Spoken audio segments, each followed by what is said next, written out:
Hello, Chathu. Good evening. Welcome. How's it going? It has been a week. It has been one entire week since last we spoke, minus a couple of hours, and so many things have happened. It's been such a week. How are you?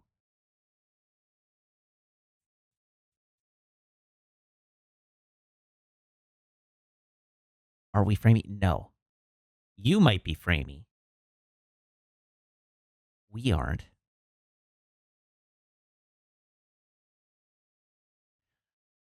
How you doing?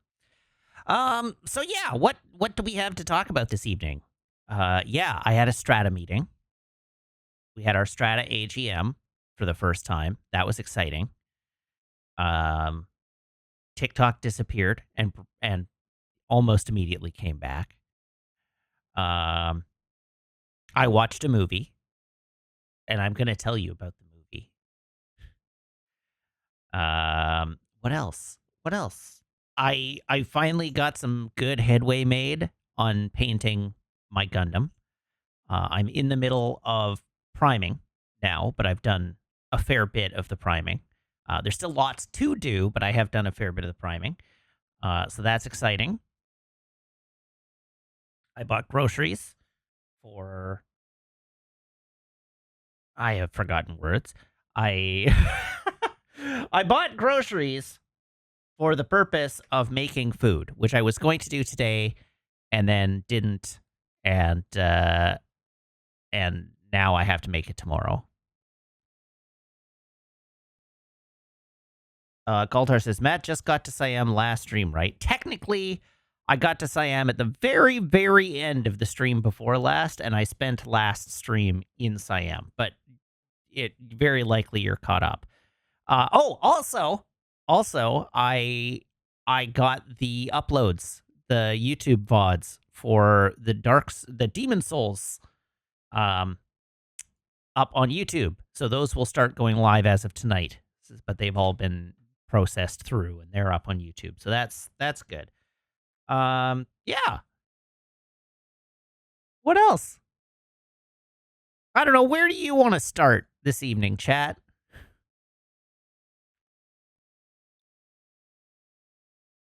What would float your boat to talk about? Oh, right. Also, there was the trailer for the Switch 2. And so now I'm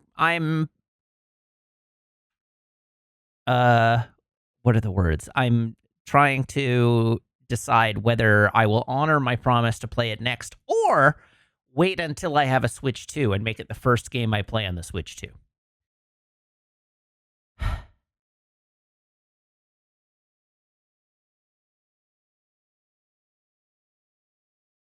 Yeah.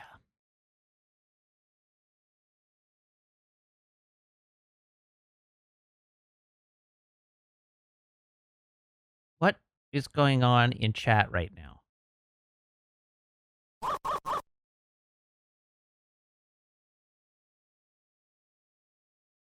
What is Horus 5 deeply unimpressed by?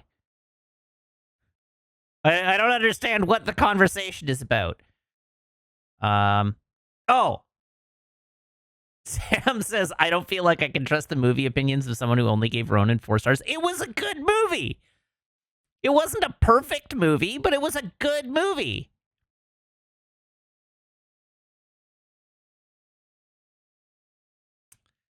It's definitely 4 stars good. I mean, Sam clearly thinks it's like 4.5 or 5 stars good, which I don't think it's quite that good. But I thought it was a good movie. I enjoyed it.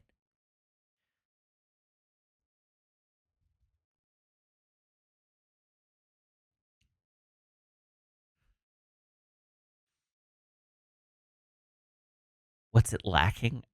You're asking me to think back to where I was in my brain like a week ago. I don't even remember. I don't know. I didn't feel it merited a 5-star rating.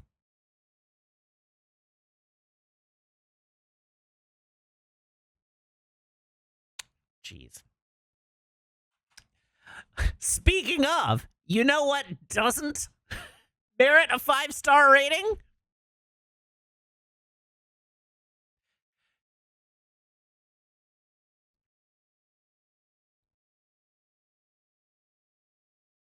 No. Dang it. There we go. Got there. Juror number 2. What a batshit movie. Oh, man. Oh, I did like it.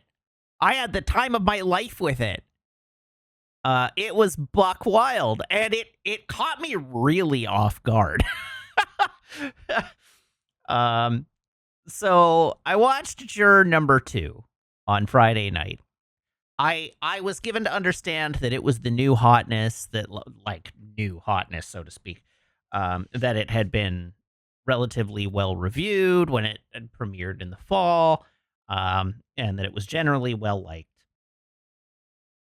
and like a good, thoughtful legal drama. Chad, it is not a good, thoughtful legal drama. It is buck wild. All right. So we're going full spoilers here. I did say in the Discord I didn't want to give it away, but I've been thinking about it like for the last couple of days, and now I feel like I have to give it away. It's not like you're going to watch it anyhow. Your chat is incredibly defiant. The only person who's likely to watch it is Sam, and Sam doesn't care about spoilers. So, and the rest of you are Philistines with with no taste. So, anyhow, juror number 2.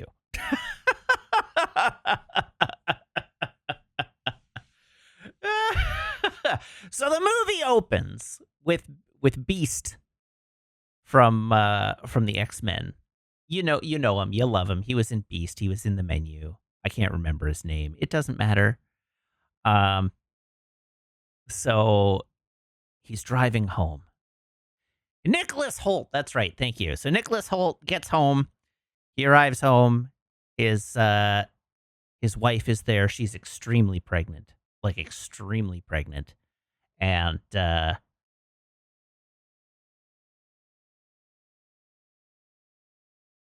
almighty. My brain is shot today. So he arrives home, his wife is like ninth month pregnant. Um and she's like, "Well, and he like shows her the nursery that he's just built for their expecting child, and then he like brings out the letter. She's like, "I'm gonna miss you," and he's like, "Well, I'm just going in for jury selection. I'll throw the jury selection, and I'll be right back before you know it." So he goes in for jury selection, and of course he gets selected for the jury. Right? Um, there was like there were some questions and he answered them and he picked up the DA's phone and gave it back to her and anyhow they selected him for the jury. So he ends up on the jury. Um and one of the questions he's asked in jury selection is like, "Have you heard of this case before? Are you aware of the facts of the case?" And he's like, "No, I never heard of this case before sitting here today." Um, so that's all good. So they get into the jury selection or into the jury box as the court opens and opening statements begin, and they're laying out the scene of the crime, and it's like they're in a bar, and this guy and this girl are like they're there together, they're drinking, and then a fight starts between them, and they get angry at each other, and like a glass bottle gets broken, and a shouting match happens, and she storms out, and he storms out, and a further yelling match happens in the parking lot, and then it turns out that the girl turned up dead, and the guy is the defendant for the case. And while they're laying out the facts of the case, Nicholas Holt, the juror, realizes he was in that bar that night when that happened. And it was just after his wife miscarried their first child. And he was a former alcoholic and he was at his lowest point. And so he went to the bar to drink and he ordered a drink, but he didn't drink it. And he just sat there for a while looking at his AA token and then got up and left. And as he was driving home in the pouring rain in the dark on this back road, he hits something. And he gets out of his car and like he's like crying as he's in the car. So he's like not seeing straight. So he gets out of the car and the front end of his car is busted up. And he looks up and there's literally a sign like 5 feet away that's like deer crossing. And he looks over the edge of the bridge that he's on down this little ravine and he can't see anything because it's pitch dark out. And so he gets in his car and drives home, assuming that he's hit a deer. And he pieces it together while sitting in the jury box that in fact he did not hit a deer, he hit the woman. And the situation that was happening at the time, as we will learn later in the film, is that she was like super drunk and walking in heels and had stumbled and he hit her full on in the head and shoulders because she was hunched over in the road. Hit her full on in the head and shoulders so that all of her injuries were about the head and neck, which made her look like she'd been beaten and not hit by a car. And the force of the impact threw her over the side of the bridge into the ravine, which he couldn't see into. And so he fully, totally innocent in intent, ran this woman over, had no idea he had run this woman over, didn't ever hear about the case. Like, didn't hear about it on the news or anything. And drove home. And then lied to his wife about where the accident took place because he didn't want to admit to her that he had gone to a bar because he's a recovered alcoholic. And since he didn't drink, he didn't want to make a thing of it. And so anyhow, he he has this immediate realization that like, oh my God, what have I done? I need to come forward. And his sponsor at AA is Kiefer Sutherland, who's also a lawyer. And so he goes to his lawyer sponsor and is like, I need legal advice. And his sponsor is like, well, here's how it is. With your history, you have a past conviction. I don't remember what the conviction was for, but it was for not something like not serious. But he has a past conviction. It might have been a DUI. It probably was a DUI.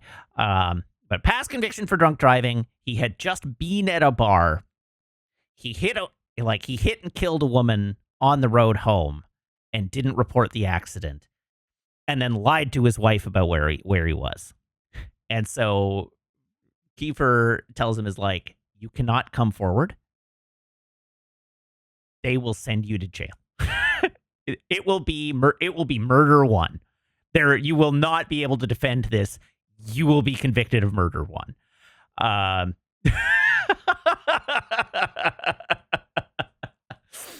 And so Nicholas Hoult proceeds to try and argue the jury into an acquittal, because he also says a mistrial won't work, because if you get a mistrial, because of the circumstances of this case, the public is going to want a verdict, so they will reinvestigate the case and they will find you.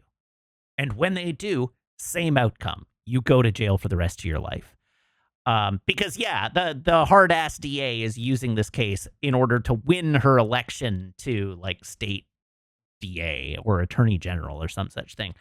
And so anyhow, he then is like, I gotta argue the jury into an acquittal. And so he tries everything he can. There's like the whole second act of the movie is 12 Angry Men, where he's like trying to convince the jury that reasonable doubt exists because he knows this guy is innocent. And so he's like providing alternate theories of the case that um, that suggest possibilities, right? It's like there's a reasonable doubt here. The facts don't add up. The witness testimony isn't reliable, and a bunch of other stuff, right? And he gets to a point where the jury is split 6-6, and yeah, sprinkles of truth. And one of the guys that's on the jury is played by J.K. Simmons. It turns out was a cop in his previous work. He's retired and runs a flower shop now, but he was a cop. And so he starts thinking that maybe what Nicholas Hoult is saying makes sense. And then he's like, all right, well, I can go find record. Like I can call in some favors and go find records of every vehicle that had body work done in the period of time following the night this took place. So he does. And he discovers that there are like 14 cars that have like that had body work that could have been involved in this accident. And he nails, like he pins down the fact that one of them is Nicholas Hoult's car.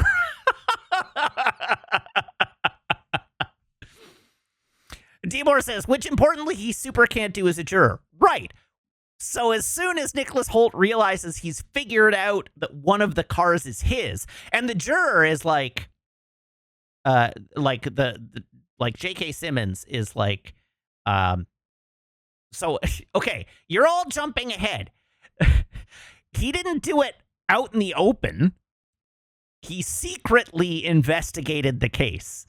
He didn't tell the court that he was investigating the case. He did some like Googling because the jury wasn't sequestered.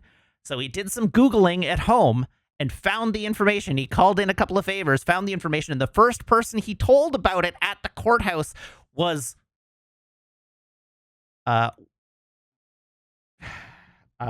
Nicholas Hoult. Okay, again, please let me finish my thought. I am aware it's illegal. That's a plot point. You're all like, that's super illegal. He can't do that. Yes, that is a plot point in the film that I haven't gotten to yet.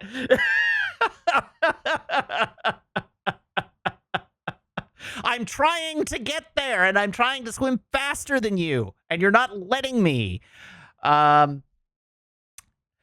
So anyhow, he finds this information and he comes to Nicholas Hoult and he says, I found these 14 automobiles that could have been involved in this crash, and one of them's yours. So obviously we can scratch that one off, right? And Nicholas Hoult is like, sure, I'll help you. And then immediately spills all the papers, like bumbles in a way to spill all the papers on the floor so that a bailiff comes over and is like, what are all these papers? And realizes what they are and proceeds to haul them both in front of the judge, who then dismisses J.K. Simmons because Nicholas Hoult gave away that he was investigating the case. And because he hadn't done any of the investigation, the judge lets Nicholas Hoult stay on, but refuses a mistrial. She just swaps in an alternate and dismisses J.K. Simmons because the information that J.K. Simmons had brought up hadn't circulated around the jury yet. They hadn't brought it into the deliberation room. It hadn't been like that information hadn't been transmitted to the rest of the jury. So they bring in an alternate. Juror 13 joins the jury, and they continue on from there. But anyhow, they get to the point where the jury is split 6-6, and the hard ass on the jury is like, you will never get me to change my vote. This ends in one of two ways. Either we convict or a hung jury, because I will never agree that this guy didn't do it. At best, he's an abusive asshole, and screw him. And at worst, he did it. And I believe he did it, and I'm not going to acquit him. And so at that point, Nicholas Hoult realizes how screwed he is. The DA catches on to the fact that this is all going on, realizes that she's trying an innocent man, but she realizes it the same day that Nicholas Hoult flips the jury back to being 12 in favor of conviction. Somehow. They never explain this part, how he managed to turn the 6 juries that he had managed to get to acquit back on the side of guilt. But he flips the jury back to guilty, and so the jury comes in, sends the guy to jail, and as the DA, she's like, well, I got my guilty verdict. She gets elected to be the DA in the coming election, and Nicholas Hoult goes home to live with his wife. And she has her baby, and everything's fine. And then, at the very last moment, she shows up on his doorstep, and they stare at each other, and then the movie cuts to black. With the implication being that either they're going to come to an arrangement, or she's decided that she's going to come after him. But they leave it ambiguous as to what happens after that point. So anyhow, I loved it. I had a great time with it. I was not prepared. I had not looked at anything in relation to this movie. I had not watched a trailer. I had not read a plot synopsis. All I knew is that people were saying it was good. And so I watched it, and it was delightful. It was the highlight of my Friday evening. I like that everybody in chat is like, this movie sounds awful. No, this movie's great. Give it 6 Oscars. This movie's amazing. It's so stupid and so unhinged, and the legal procedure is like completely not there, and it has nothing insightful to say about the legal system, and it has nothing to say, like nothing coherent to say about like what justice means, or what it means to be a good man, or anything like that. Like, it literally has nothing, no special insight in relation to all of those things. But it does think it does.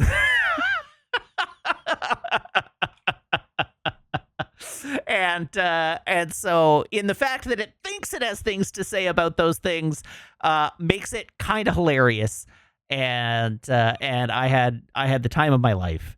I have a friend who is a public defender.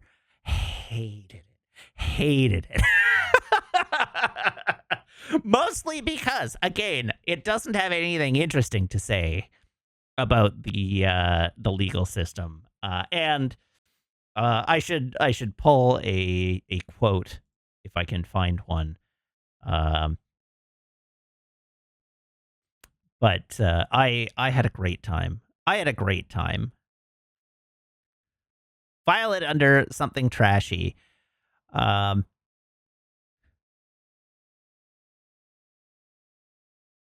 Let me see if I can find a pull quote from you. Or for you. Okay, so anyhow, this friend of mine reads from the Vulture write-up of juror number 2. The Vulture write-up says, as the slow agony of guilt chews its way through him, Justin's world remains largely placid, if impatient. His wife is about to give birth and wants him beside her during a high-risk pregnancy. The other jurors want to go back home to their families, and besides, this Scythe character looks pretty guilty to them. The rival attorneys argue fiercely in court, but they're also college chums who like to relax together with an after-work drink.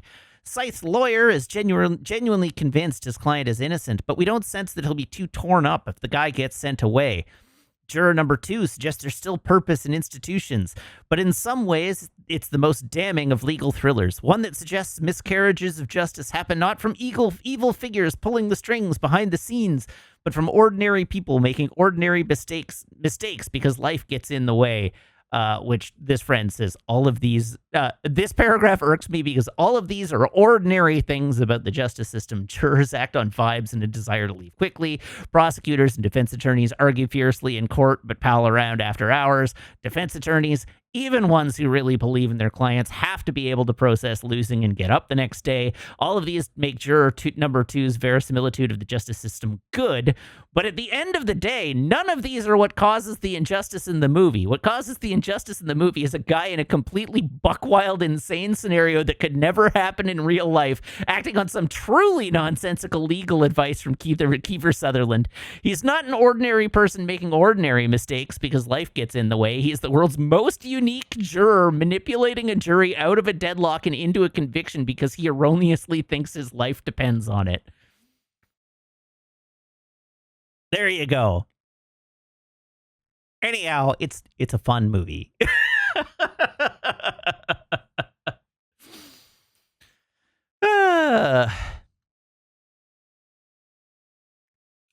There you go.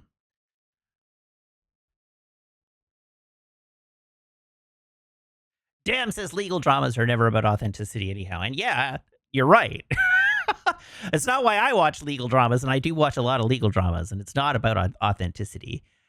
Sometimes it can be, but it's not. It's about the drama. It's not necessarily about the procedure. But some try to be. But again, the friend in question did say, again, public defender is like, I have a very high tolerance for procedure being wrong because it's always wrong. But he hated the movie on account of the fact that it was complete batshit nonsense. So that's what you're in for. I did not expect that I was in for completely batshit nonsense, and that's why I enjoyed the movie so much. I thought I was in for like a nice tight legal thriller, and it was not that.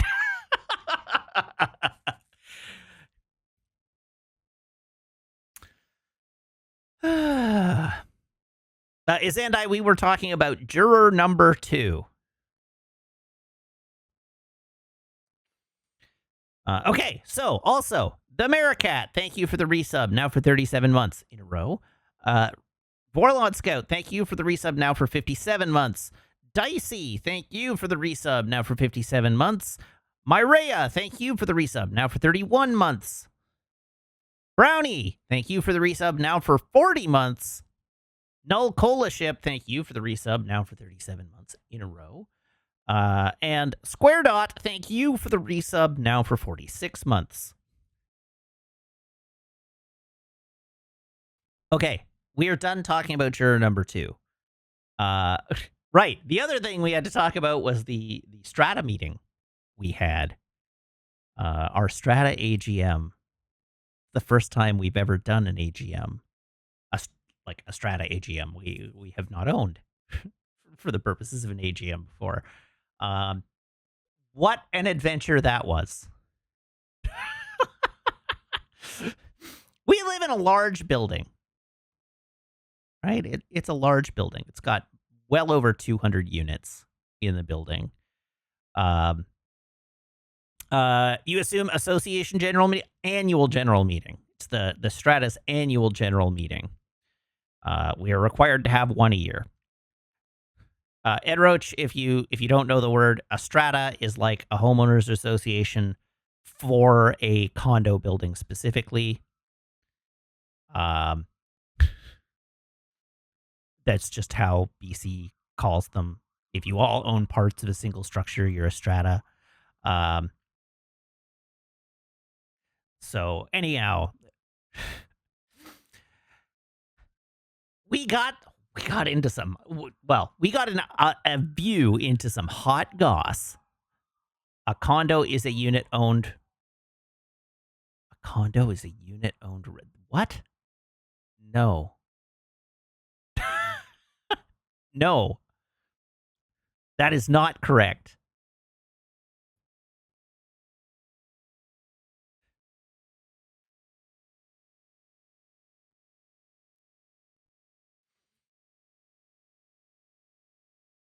Jim Cat, it is explicitly wrong.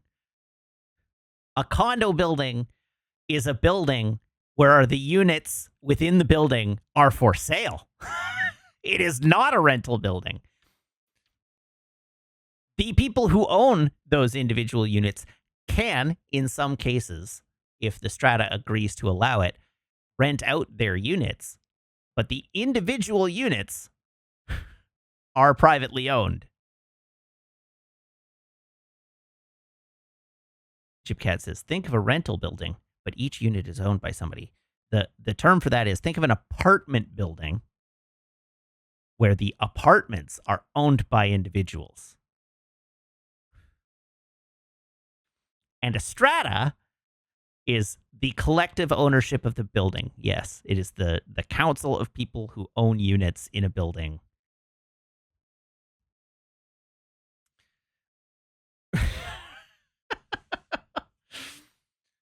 Good grief.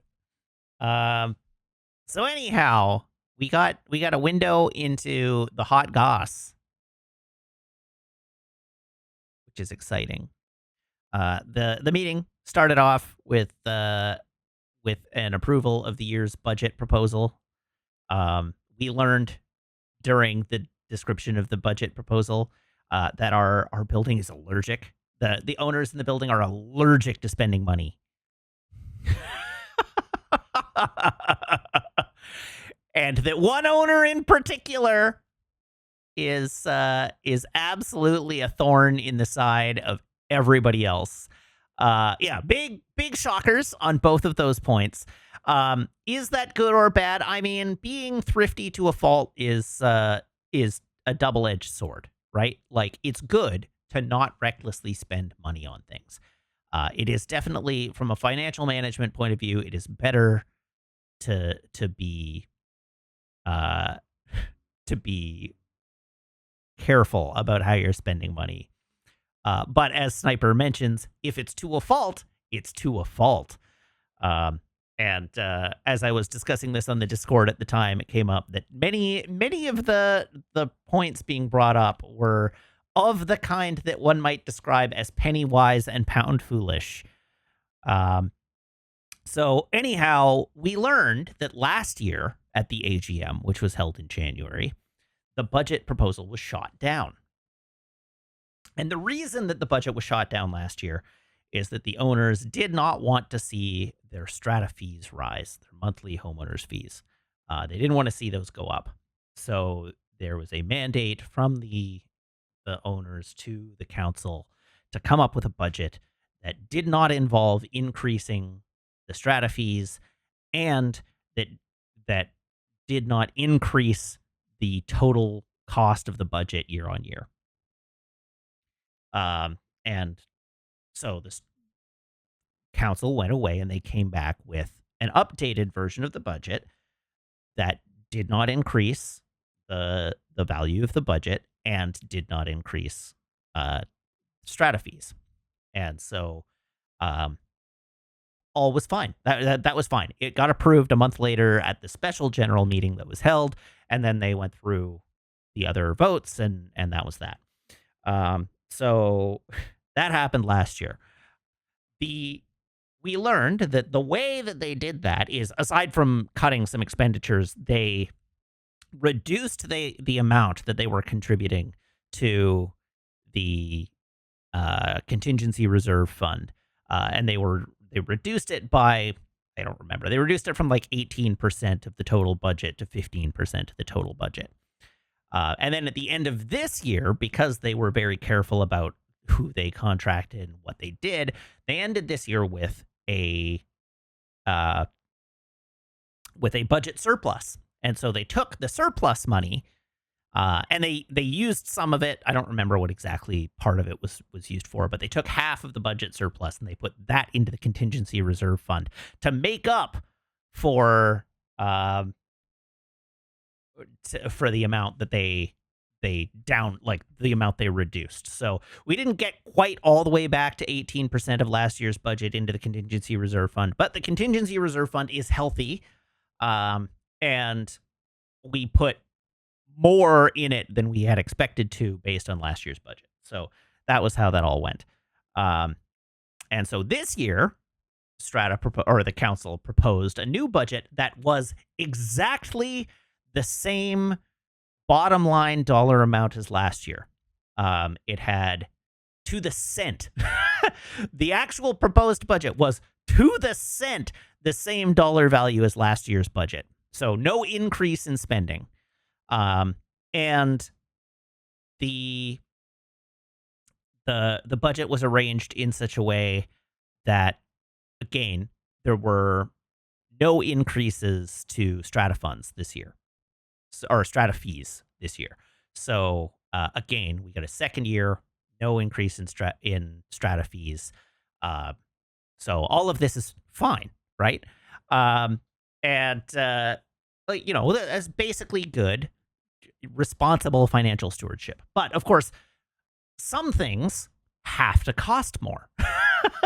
So the fees that we pay to the property management company, those are going up a few percent. The building employs two people because we have a janitor who does janitorial work around the building, and there's a live-in caretaker in the building. They are both getting raises, like just inflationary, like cost of living raises, but as they should, they are getting raises to adjust for inflation. And a few other things, right? Like there's some line items that moved around and got broken out and so on. But it all totals up to, because there's places in the budget where they're saving money as well, or where they're planning to not spend as much this year versus last year. So there's like, there's things where it's like, well, we don't have to do this year. We don't have this expense this year, so we can reallocate that funding elsewhere. So the total budget allocation is the same. A few things have been cut down, and a few things have been increased. Cool. All is fine. It's it's a multi-page budget. So I'm talking like one or two items. But there's quite a lot in it. So don't fret individual dollar values. What on earth? My monitor, or is that? Huh.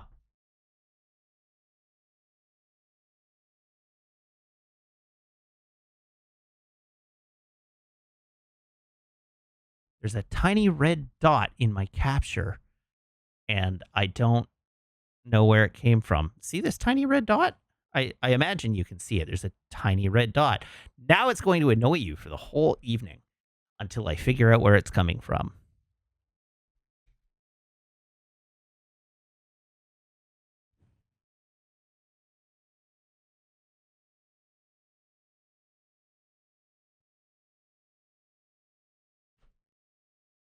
Still there. Huh. I don't think it's a dead pixel, but I don't know what it is.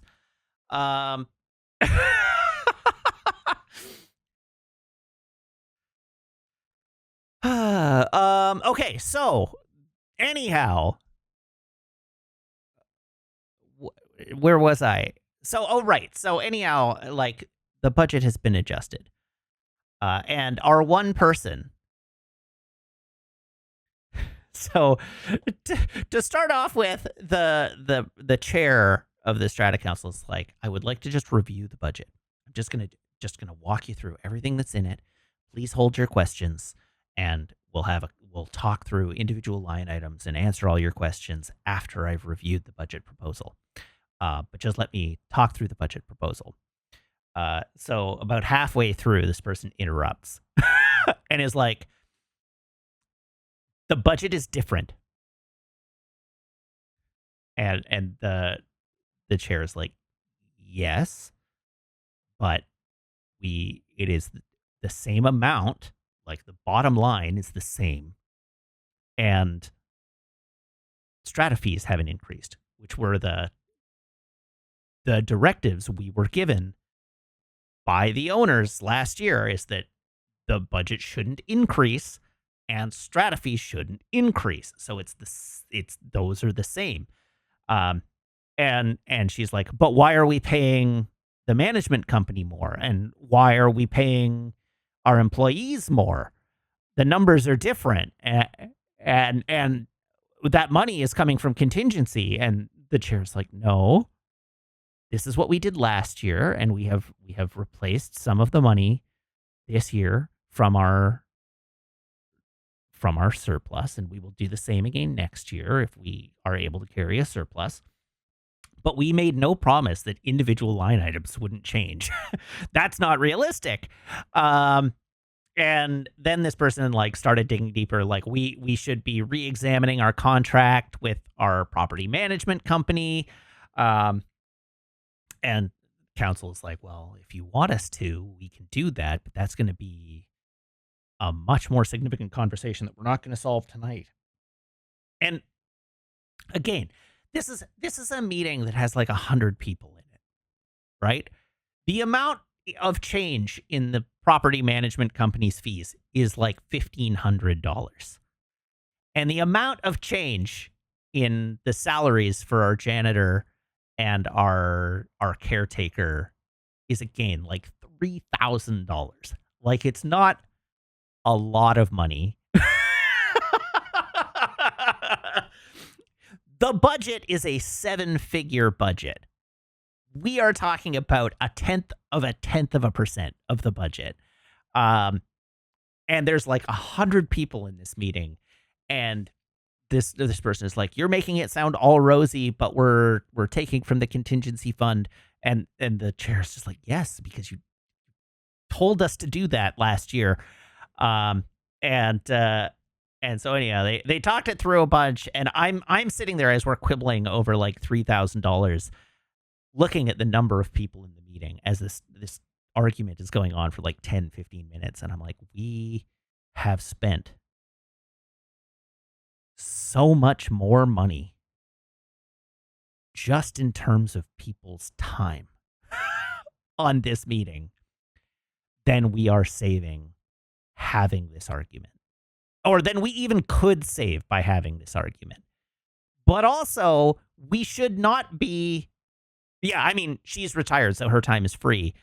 But I don't think of time that way. Time is still not free. You could do other things with your time that are of value to you, even if there's not a dollar value associated with it. There are things that you could be doing with your time that generate value for you, that is worth more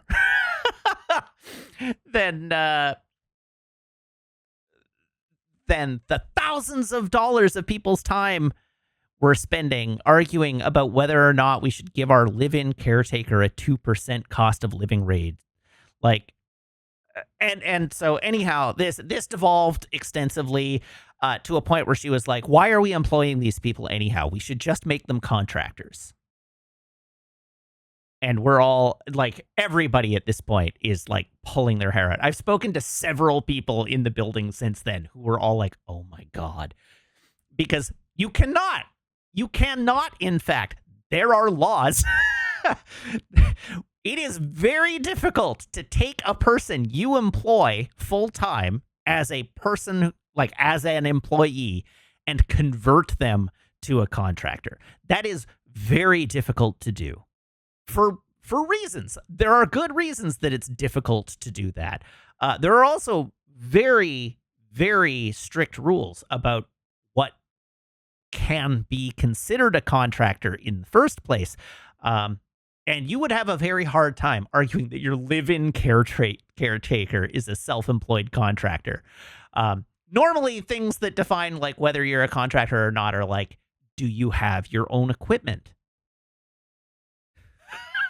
Like, my dude, his house is provided by the job. Like,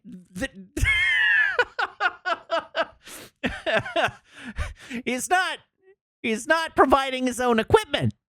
He lives in his workplace. And so anyhow, she's like we're paying all these extra fees. We're paying EI, and we're paying WCB, and we're paying like CPP, and we have employment fees, and we can just like we should make him a contractor so that he pays those.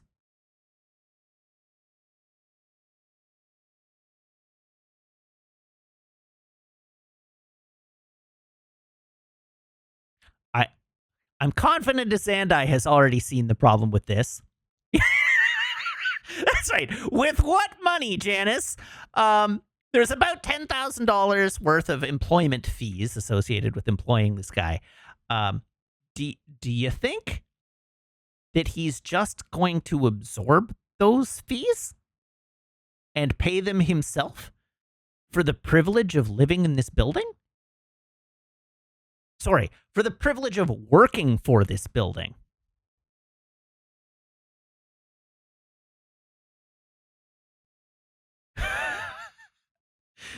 Like, do you not think that we would have to pay him more so that he could afford to pay those fees? There's a reason contractors usually charge 20% more than an employee, and it's because no matter who pays those fees, that money has to come from somewhere. And it doesn't matter whose name is on the check.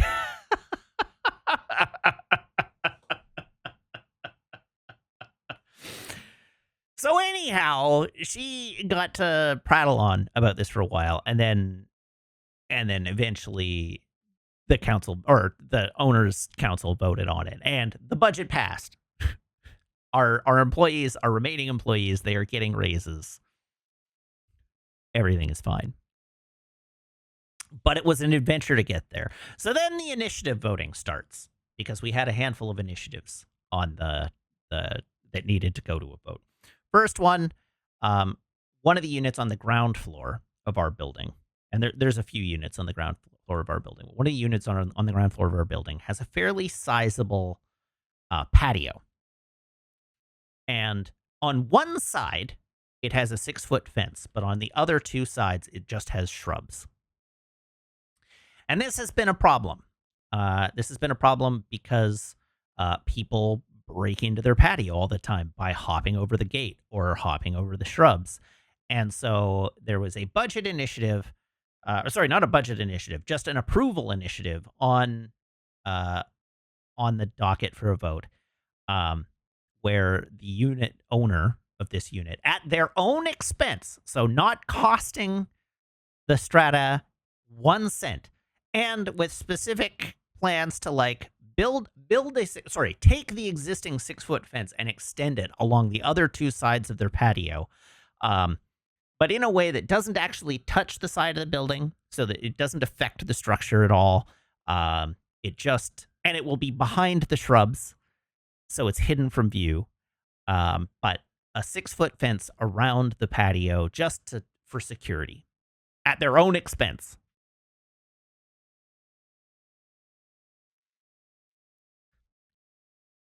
All approvals of this kind need a 75% vote to pass. Our Janice character did not have any comment on this particular issue, but somebody did pipe up and ask a bunch of questions about, like, well, what if a criminal tries to jump the fence and breaks their neck? And the Strata Council had to be like, that's what we have insurance for. It's the same as any other common property on our lot. We have liability insurance for that. It won't be an issue. But also, if a criminal hurt themselves jumping over the fence, the only way they could come after us for a settlement is to admit that they broke into this patio and hurt themselves while breaking into the patio, which seems very unlikely to occur.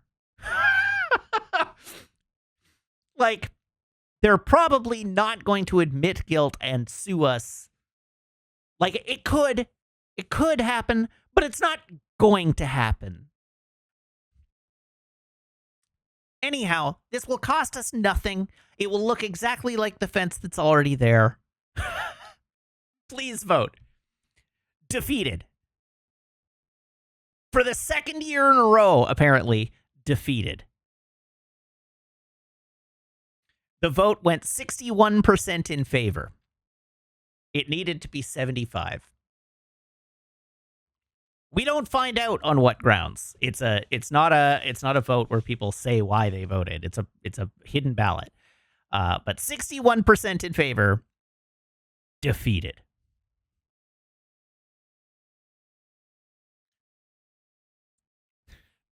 Next budget initiative. Over the last year, and in fact for the life of the building, parcel theft from our mailroom has been a recurring issue because there are no parcel lockers in our building. And in the old building that I lived in, we had a concierge who would accept packages and store them. But we do not have that in this building. We just have a mailroom. And there are several issues associated with parcel delivery in the building, which is that our mailroom is not very big. So Amazon packages tend to spill out of the mailroom and into the lobby of the building. And also there's a rule, like the strata rules say that you are not allowed to have deliveries come up to your apartment. You have to meet the delivery person in the lobby. And that is true for both like Uber Eats and for like package deliveries. So anytime I order delivery, I have to go down to the lobby and like collect my package. And we're having issues with parcel theft, where a couple of times in the last year, people have let burglars in and they come into the lobby and they shovel items into a backpack and run away. And so like that's a problem. And so in an effort to improve security and make sure that people are still getting their stuff, but to fend off burglars and to help get people to stop having delivery people come up to their apartments, council proposed the installation of parcel lockers in the lobby. And they had consulted with a couple of vendors that could provide a parcel locker, and they had a rough idea of how much the expense would be. They were like, we're not gonna buy parcel lockers. We're gonna lease parcel lockers. It's gonna cost about $500 a month. Here's what they look like. They're modular. It's not on a like long-term contract. So if we want to change the number of parcel lockers we can do that very quickly. And we've already consulted with the delivery companies to make sure that the drivers will do it. So the major couriers will all use it.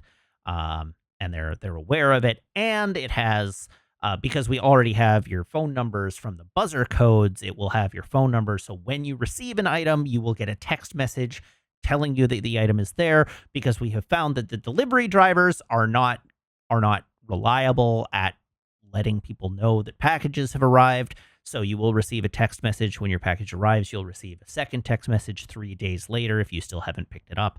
And our live-in caretaker will have access to it, so that if it starts to overflow or things are in there uncollected for too long, he can take them back to his apartment. You can get them from him. So like this is everything. All you need to know. And we have money for it in the budget because of our surplus last year. We have already got a line item allocated for this. So it's not any extra fees. It's already accounted for in the budget that you have already approved.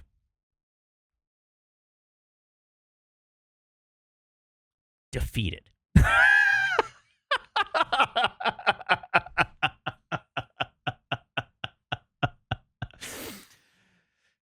Defeated. And again, I don't remember what the vote on this one was. I could look it up, but I don't remember what it was. But yeah, defeated. um, because people thought it was ugly. Um, I don't know why they thought it was ugly. It's I spoke up in the call and was like, I think this is a really good idea. It sounds like you guys have done your homework on it, uh, and like you've worked out my concerns with it. I do agree. It's ugly. It's a whole lot less ugly than having a million Amazon package spilling it across the lobby, though. Um, and so anyhow, defeated. No go.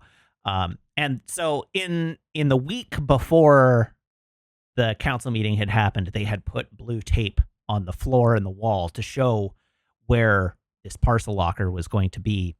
And by the time I took Maple out for her walk at 8 a.m. the following morning, the tape had been taken down already. And the armchair that used to be there had been moved back to there. Um, so that money gone. Yeah, we're already well on our way to another surplus because we're getting to the one that I actually voted against. Um, I voted to approve the parcel locker because I thought it was a really good idea. Or at least in tandem with Meg, because we get one vote between us. We voted to approve the fence because we thought that was appropriate. We voted in favor of the budget. Um, the one thing that I voted against is the building is a little weird at the entry to the parking garage. There is so you know how I don't know how common this is. A lot of buildings, you've got the two-stage parking garage, right? You've got an underground parking garage, and the first area is just open, and that's where people like visitors drive in. And then there's a second gate, and behind the second gate is where all the people who live in the building are. And then the front gate closes at night, but it's you can drive in as a visitor, um, at the during the day. Our building doesn't do that. Our building has that front area, like the visitor parking area, is gated at all times, and always closed. And we have a console in the driveway, where you can buzz up to the person you're visiting, and they will grant you entry to the parking garage. Um, and so the parking garage stays closed at all times.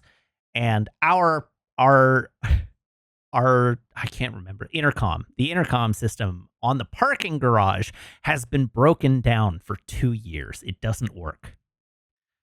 Um, and and so there was a budget, there was an approval on the list of things to repair the intercom. Um, and as Janice, who was the first person to speak out about it, noted, um, we've been living without it the building has been fine. We have In order to park in the visitor parking area, you have to have a parking pass on your dashboard. So if you are visiting the building, the owner has to come down to the parking garage to give you the parking pass anyhow. So the the intercom was totally redundant because any visitor could just text you or call you and be like, "Hey, I'm here. Can you come let me in?" And so that's what people have been doing for the past 2 years because they have to come down to the garage anyhow. And I've done this multiple times, and it doesn't matter. It's totally fine because you just have to go down to the garage anyhow. So Janice is like, "Why are we fixing this? It's been broken for 2 years. We don't care." It's fine. We don't need to pay to fix it. And fixing it was going to entail replacing the other intercoms in the building as well, because the new system that's available that they would replace the one with isn't compatible with the other ones. So it had turned into like a whole thing. Um, and so my contribution was I would actually be interested in having council look into how much, rather than repairing it, how much would it cost to have the intercom removed from the parking garage? Like, we don't use it, we don't need it. Um, we can just remove it. It doesn't need to be there. Um, and like maybe that'll save us money in the long term. But I don't think we should repair it at this time. Like, we're fine. The building doesn't need it. So anyhow, that one was also defeated. But then we did a test balloon vote to see if people were interested in having it removed, and that was also defeated. So the dead intercom is going to stay. Sandai says, just get rid of the terminal so no one thinks it's functional. It's got an out of order sign taped over the front of it. So anyhow, it's fine. Like, we don't need it. We don't need to repair it. It was very silly. It should never have been there in the first place. Like, it was wholly unnecessary. And it doesn't make sense to repair that. So anyhow, this was the nature of the strata meeting. The one thing that did get approved, I agree, Sam, a 75% supermajority to get anything done does seem a little high. It could probably stand to be 2/3.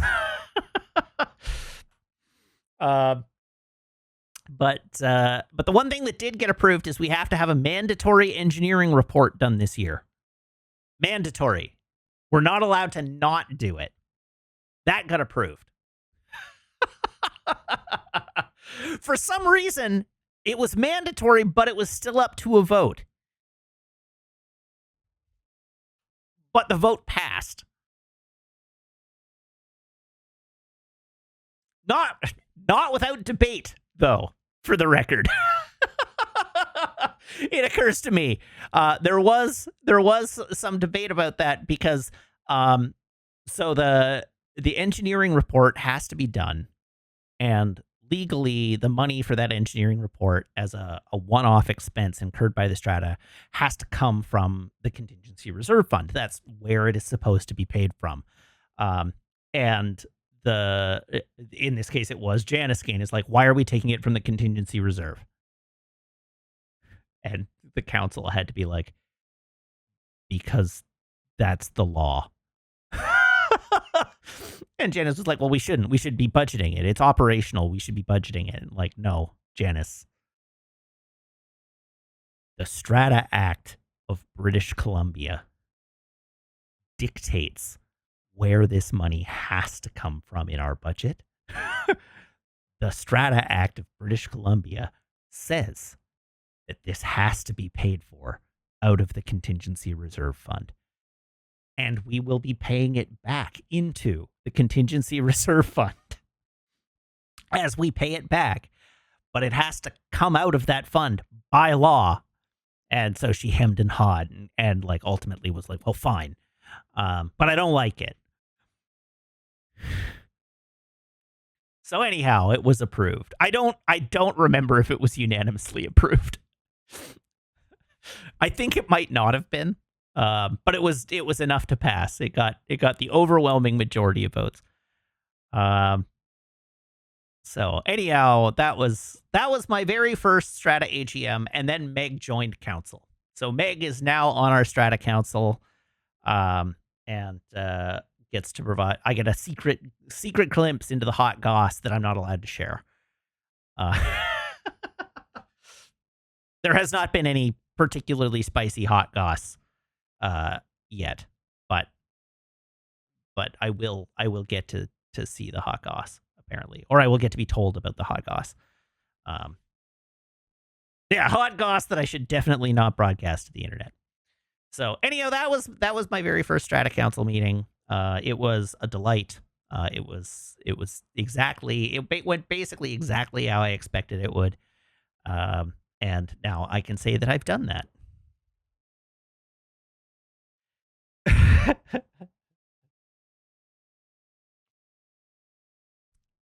Square Dot says, I can't wait for 75% of the strata to move out because they can't take having to live in a building where a strata is required. I mean, that's every condo building in Vancouver, in BC. Like, that's just how the law works. It's not like a homeowners association, which is stupid. I agree. HOAs are dumb. The things that HOAs pay for should be paid for by the city. And in cases where they're rural, I guess that makes sense. But suburban, like, go to hell. But when you all co-own a building, you sort of have to have some sort of governance structure in place.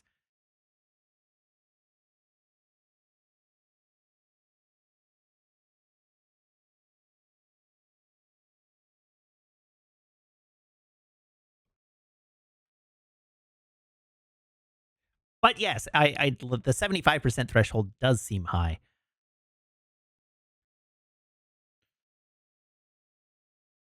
All right.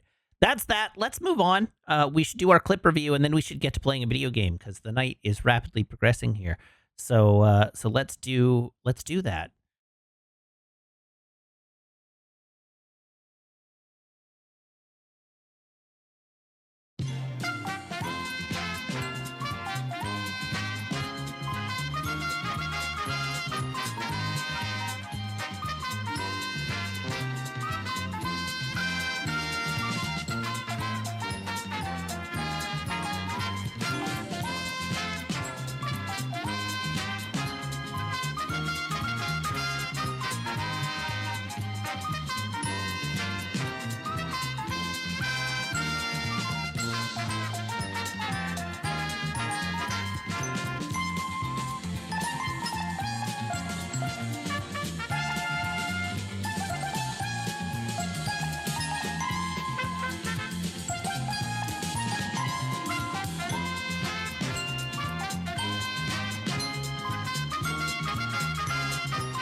All right. So Symphony asks, is my noise cancellation too high?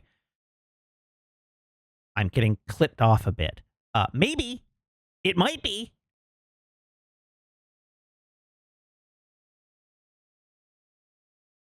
It's possible. I mean, I can bring it down and see if that helps.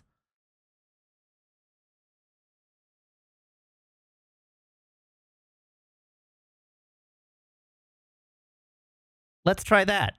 See how that goes.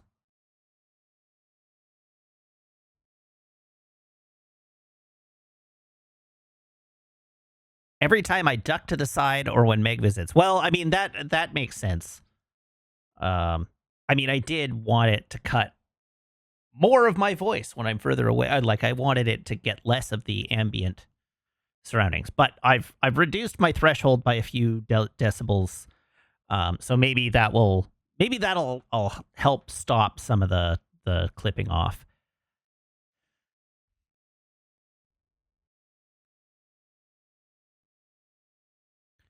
Okay, clips. We have a few. There's not many clips, but there are a few. The mic is directional, but it's not super directional. It's not as super directional as like a shotgun mic. This mic is meant to be like, 6 inches from the mouth, and you can sort of talk past it. You're surprised we're doing clips this week? We do clips every week. Whether it's advisable or not. Our first clip of the week is titled Men Still Searching for the Blessed Pearl. More at 10. To become a man, I went in search of the Blessed Pearl. Hold on. Let me turn the volume up. To become a man, I went in search of the Blessed Pearl. A tale as old as time.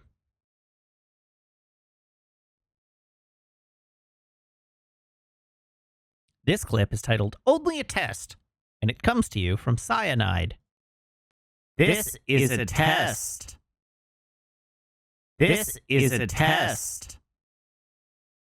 This is a test. This is a test.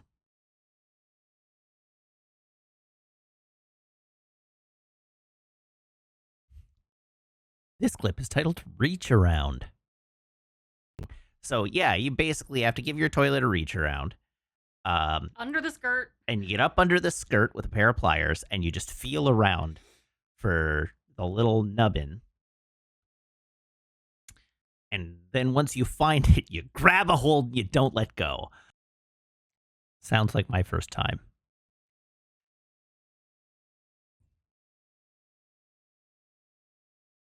This clip is titled Spill the Tea, Sis, or Not. ฉันเคยได้ยินเรื่องของชนรุ่นแรกๆว่าเมื่อนานมาแล้ว There was no tea in that pot. First people. Ages ago, they arrived on the great raft. ร้องขอเทวดาแห่งแม่น้ำให้คอยช่วย 0 out of 10, literally unplayable.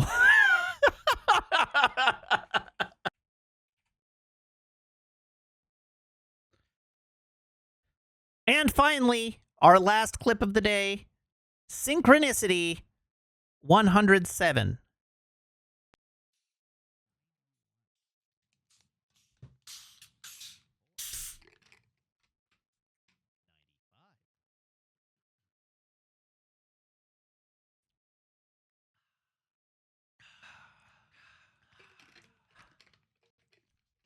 Ooh, that's spicy today.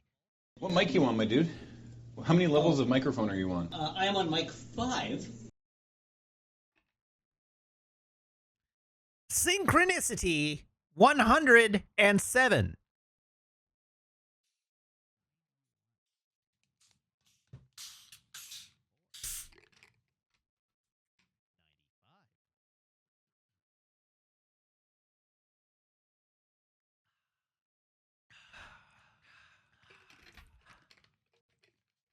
Ooh, that's spicy today.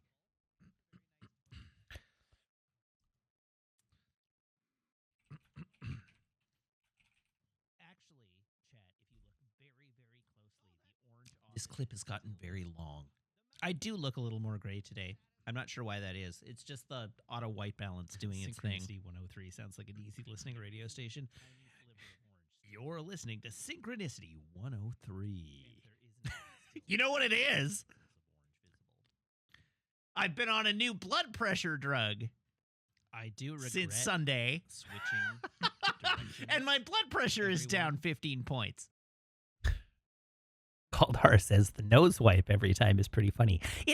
The effervescence tickles my nose hairs. I don't know what to tell you.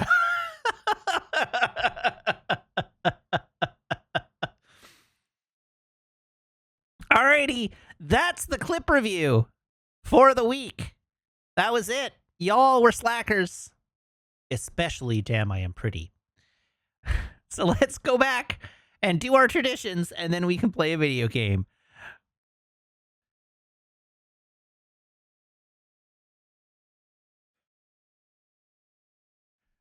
I should press the correct buttons to do that.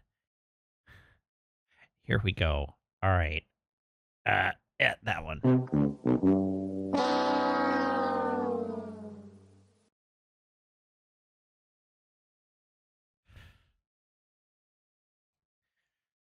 I only had one stream, so it's not your fault. I am entertaining for 3 hours and 15 minutes 3 times a week, and you can't find 15-second clips to pull out of it? That sounds like a you problem.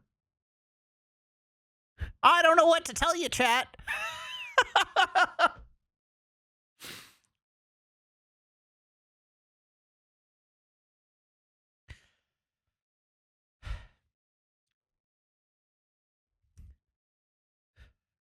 Alrighty, here is my phone. Here is my phone cable. Everyone, please brace your ear holes.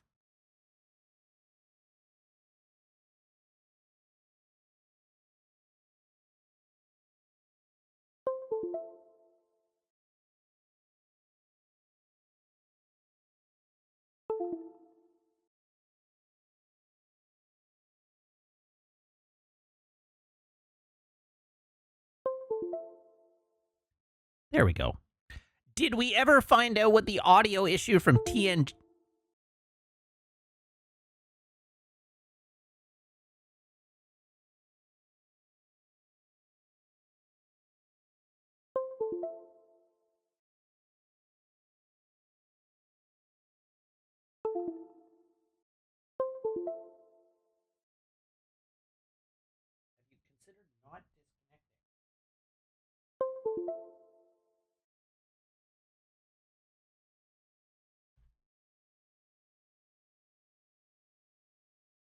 There we go.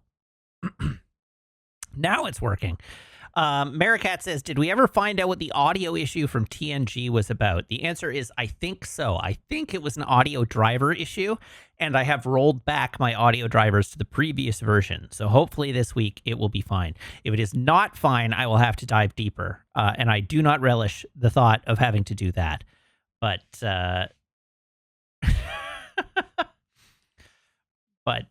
but I think it was an audio driver issue. Yeah, I agree. That dot has got to be a hot pixel, but I don't know where. There's only one place it could be. Give me a moment.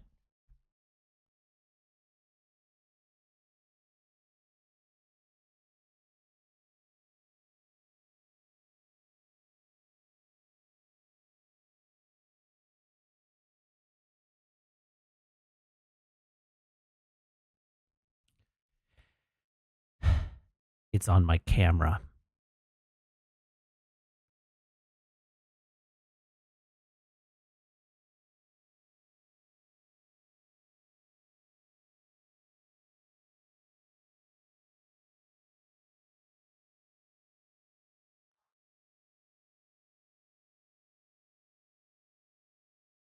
I don't know why you're looking at a picture of my dad, but there's my dad.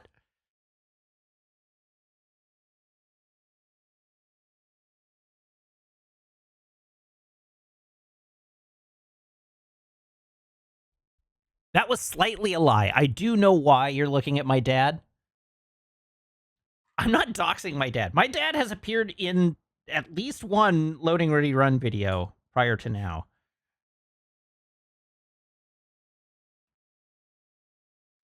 Is it Matt's dad or Matt in 30 years? It could be both.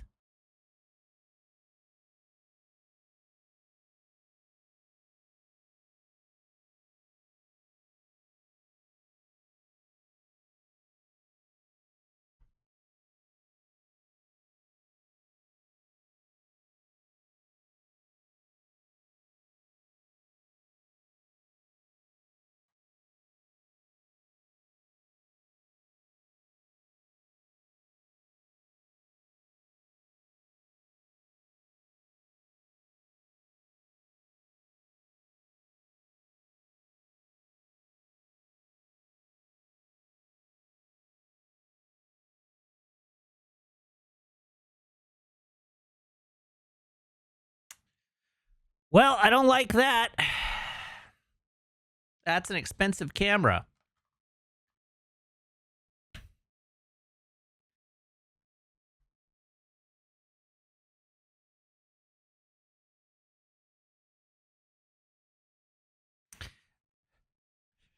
I need to use OBS to replace it with black dot. No, what I will do is I will swap my two cameras.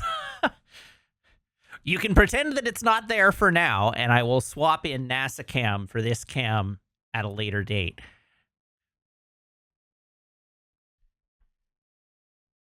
Paint my mic red. No, I'm not going to paint my mic red.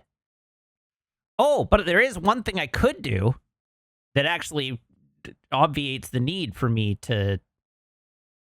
Hold on. I'm very smart. Wait for it.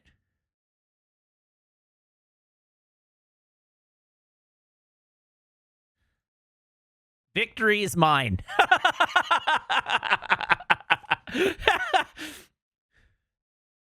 Problem solved.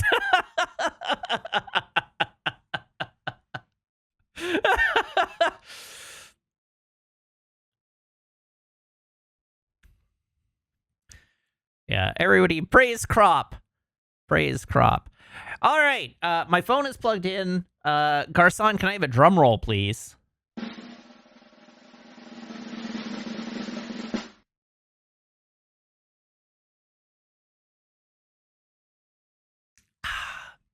It's delicious. It's nutritious. It's Coca-Cola.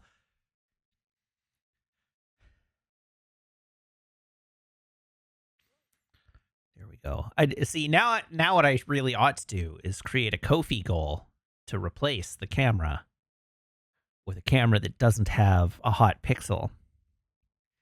You know, I didn't think of this. I could try just turning the camera off and back on again and seeing if that does anything, because I'm pretty sure that pixel wasn't there last week.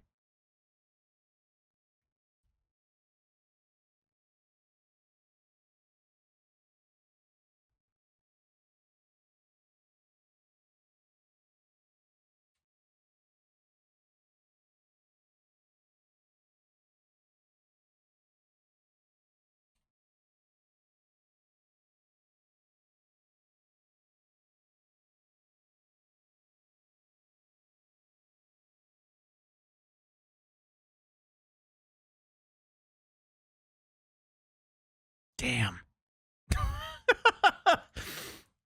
Well, now we know. All right. It sure isn't in the pregame clips from last week. That's unfortunate. Yeah, I have no idea if there's anything I can do to fix a hot pixel on a sensor. I'll Google it. We'll see. All right. So now we have to pick our clip of the week. So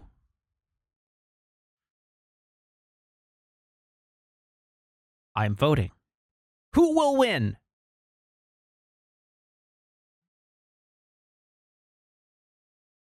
Shockingly, we have a winner. And I have the hiccups. Pardon me.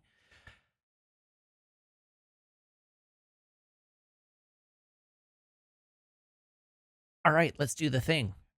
Congratulations to log in for me as the winner of this week's clip review. Goodbye, Myrea. No, not Myrea. Symphony. Be gone with your head.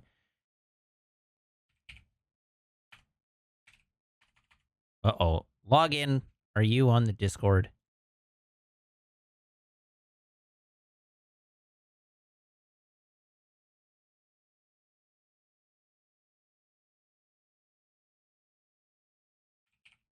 Log in for me. There you are. You just don't have a custom username set, so, or a display name set, so it makes it difficult to find you.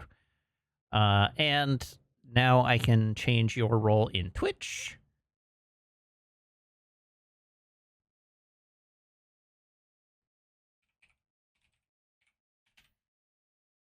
Log in for me, VIP, hooray! And Symphony, I think you're permanently a VIP now, right? So I should not behead you from the Twitch roles. All right, good. Then your head remains in the one place that doesn't matter.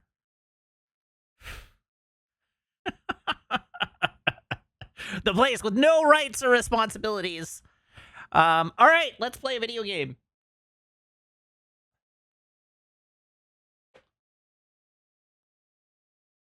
That's right. Your Discord head has been removed. Oh, a joke. You want a joke, do you? Am I not entertaining enough on my own that you now also need to ask me for jokes?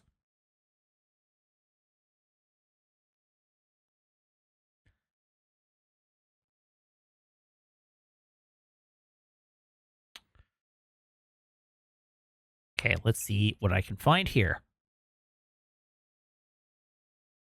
Oh my god!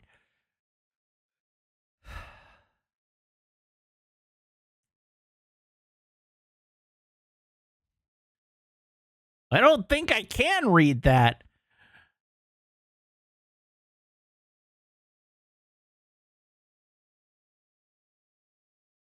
Chat has already said, read it, coward. Sam might have found the same one I found. Oh,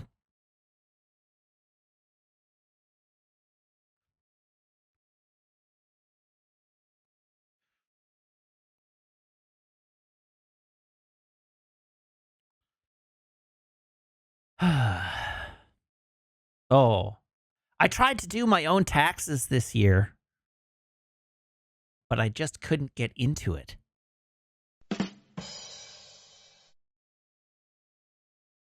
Is it literally the top joke on our dad jokes? I don't know. I sort by new.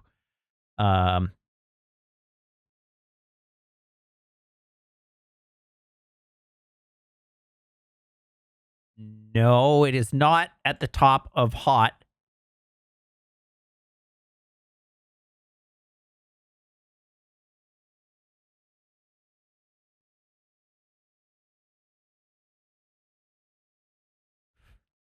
It is censored as not safe for work though, if that helps.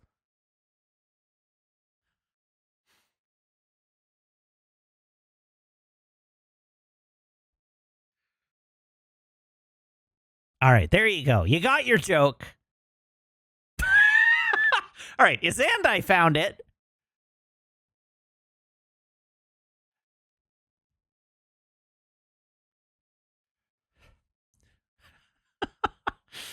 All right, let's play a video game.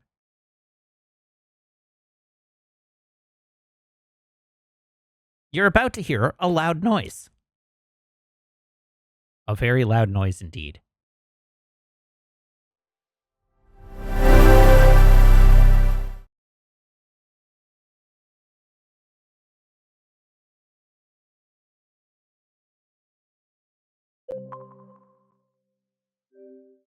I did warn you.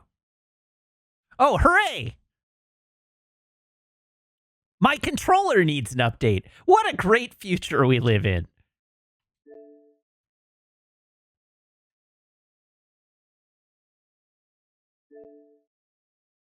Remember, when your controller is updating, keep the controller motionless and turned on.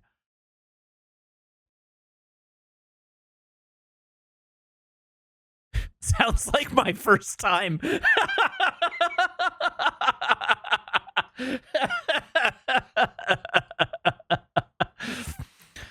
Oh, dear. Yeah, motionless and turned on, title of my sex tape.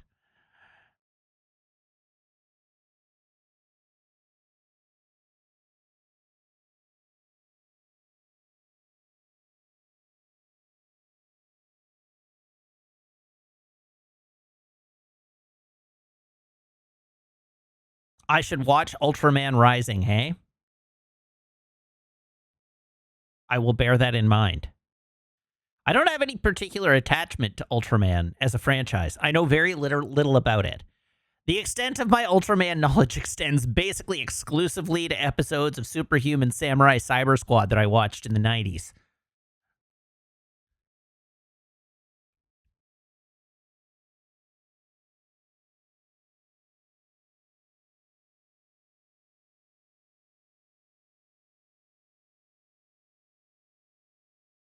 Doesn't matter? All right. Exciting. I guess in a strict sense, I'm aware that SSSS Gridman is also an Ultraman spinoff.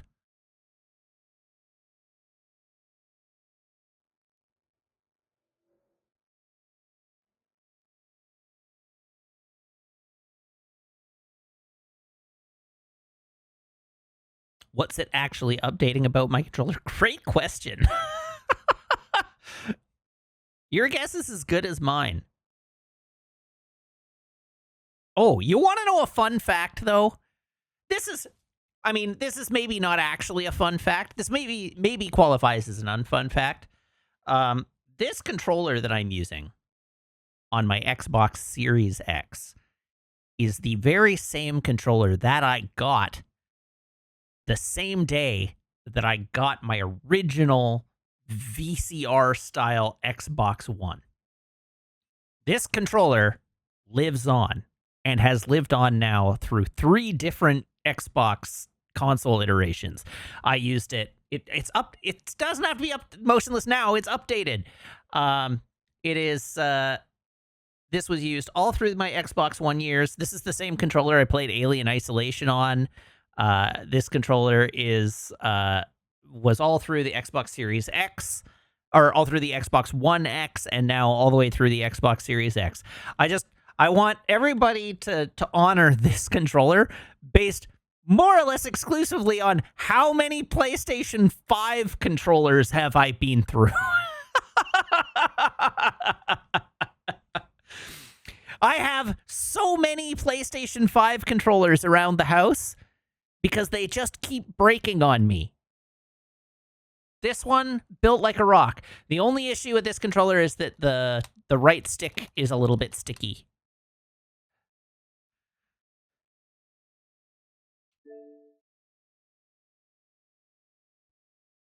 But it still works. It sticks. All right, let's play Indiana Jones. Do-do-do-do. Do-do-do.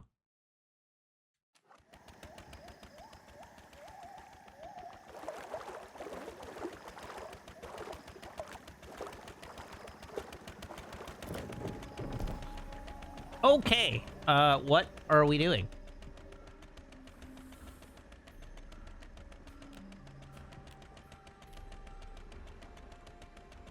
So we have, you know what? Let's go for the gold.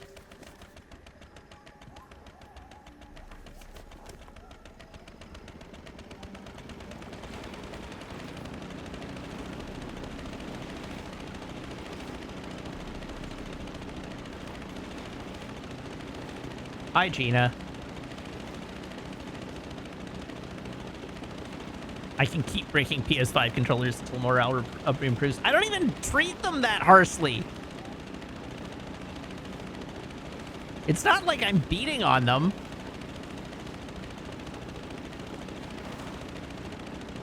They just break really easy. Well, it sure looks like there's something interesting up there.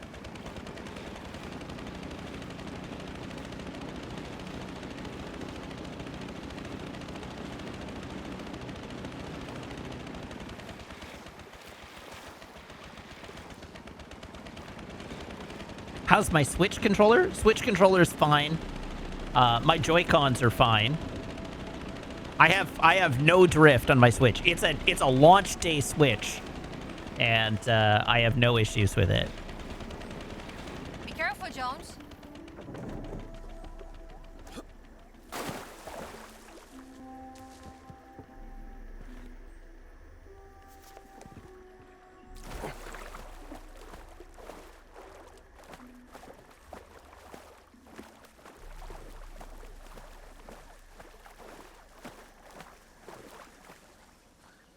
Jen Cavok says, not gonna lie, haven't been in the stream in a while. I thought I didn't care about Indiana Jones game, but for some reason that map just hit the sweet spot of intrigue.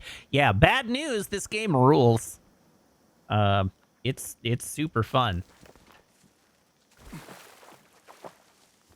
And good news, if you have Xbox Game Pass, it's on Xbox Game Pass, so you don't have to pay money for it. At least not more money than you're already paying to play video games.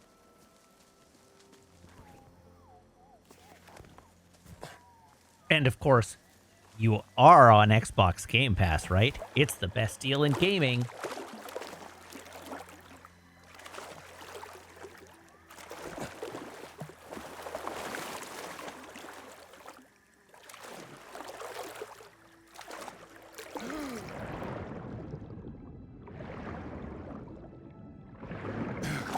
Sponsorships available cheap. That's right.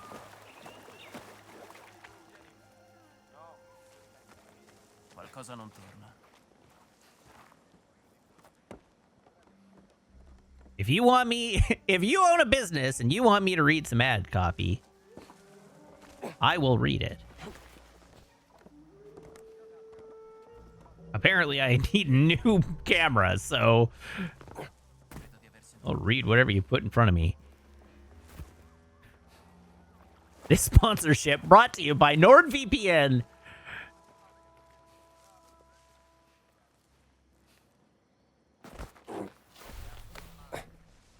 Have you have you considered installing the Honey browser extension? Find great deals with Honey.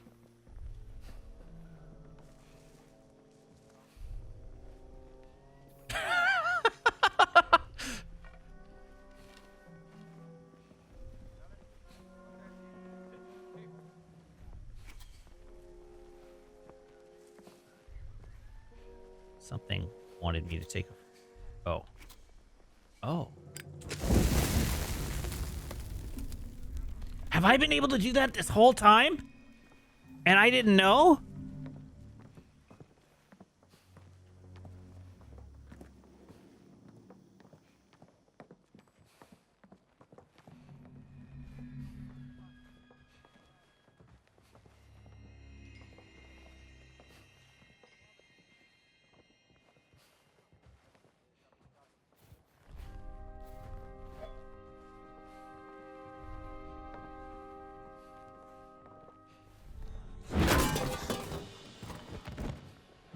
Excuse me.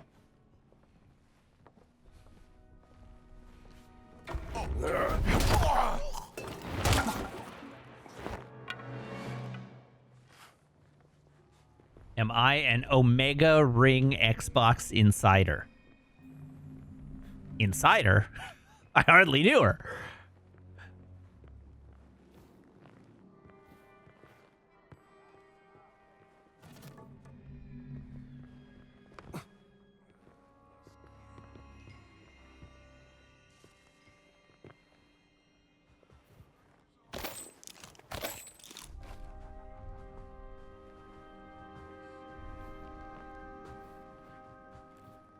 Oh, okay, we got radio frequencies here.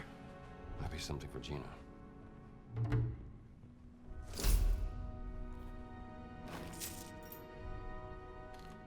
Whole bunch more bullets. I like bullets. A letter. Bergman's letter.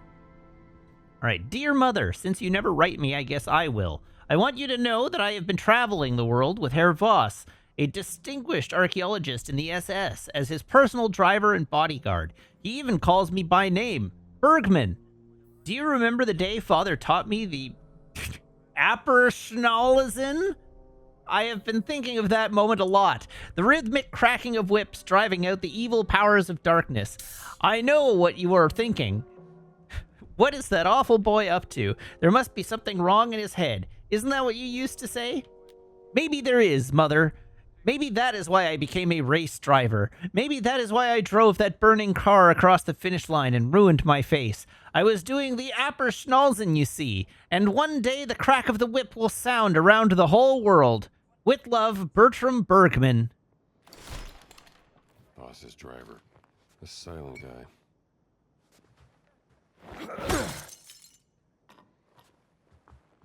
Okay, I need a new thing to break. Whack! There we go.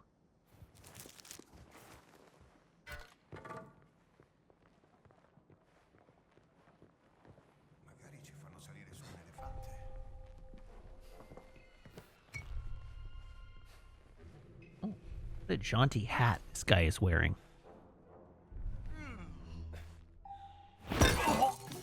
Oh, Sam apparently looked up what the controller update was and fixes to address an issue with mapping mouse input to a thumbstick where mouse clicks would not register as expected while the mouse was stationary. It's a good thing. What's this? Uh-oh. Somebody's coming down here. I do not want to use a gun on him. But I might want to hit him with a gun.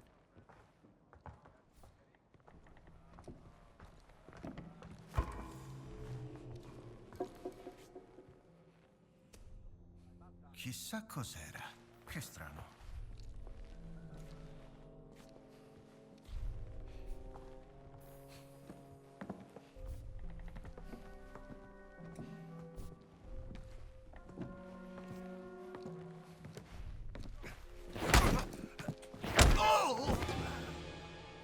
All right, there we go. I'm going to come up here and go through this room in a moment. But first I need to go through this room thoroughly. Book. Lucky Hat 2?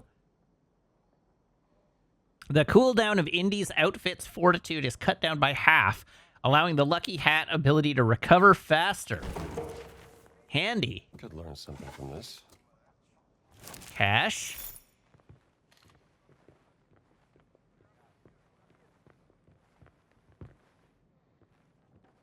Oh.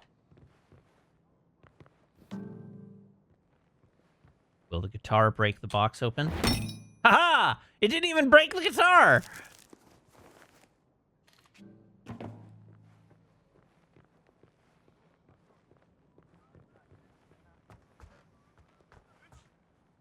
How many times has Lucky Hat done more than just let Indy die twice? A couple of times. But that one situation did result in Indy dying many times. All right, we got another letter. This is a bribe letter. Handwritten. Bergman, put our best translator on this one. We need to make up for what happened at the hotel. Then typewritten. Most esteemed General, the gold included in this gift package is a token of my appreciation for all you have done for us and the hospitality you have shown. We are getting closer to the finish line, but we are not quite there yet. I understand there is mounting pressure on you, General. Questions about the foreigners in the jungle, the pesky rebels trying to undermine your authority, a time of political turmoil. We are allies in this, which is why I have personally ensured that the rebels will be a threat no more. So I ask you to bear with me just a little while longer. There will be a grand payoff from Berlin at the end of all this. Yours truly, Emmerich Voss. Seems like the general's patience is running out. There did not appear... What?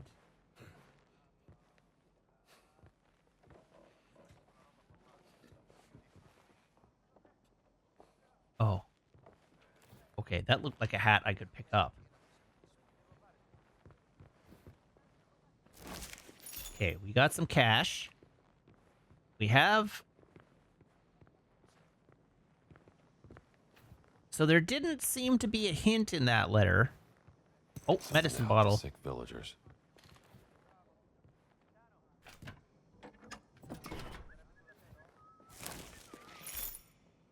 We're finding lots of money. Oh, I need a Royal Army key. So I didn't notice a hint in that letter, but it does seem like the hint should be here.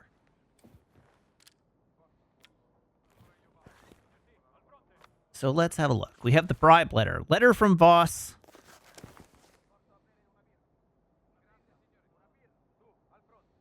There are no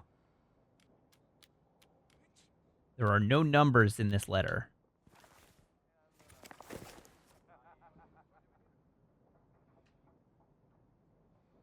And there's nothing on the back of it.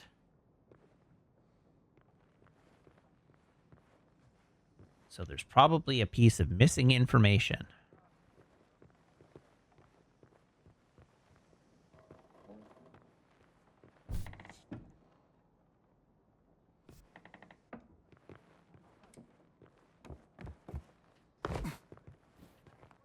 Yeah, I did notice the hole.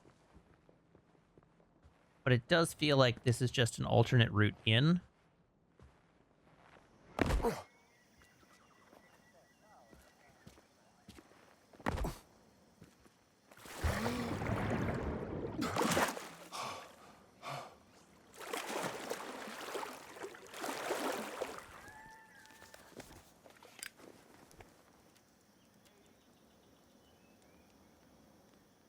Do I not have the rebreather yet? I thought I did.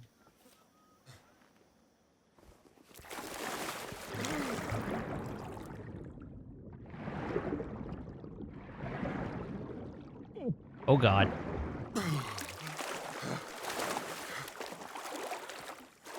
Okay, it's not there. Oh, whoops. Oh, God. This quest is to get the money to buy the rebreather. Yeah, but I found enough money to do that without doing this quest. I'm doing this out of order.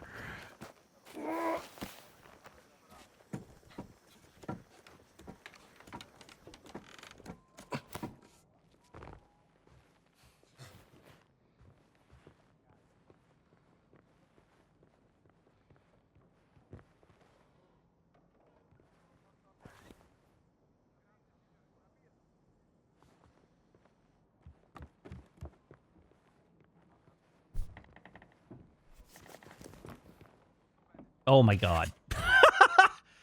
Well, that explains why he was highlighted. All right, most of the page has been cut off. Note, always test that safe is locked before leaving it unattended. The safe is delivered with a pre-made code 5484. Please change this code as soon as possible.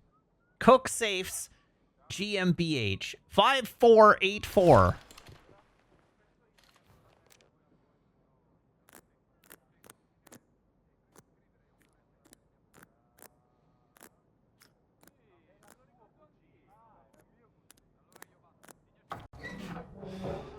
That's why you always change your password. Oh yeah, I'm just gonna go cruising around with 4 gold bricks. Well, you're not bribing anyone with this, boss.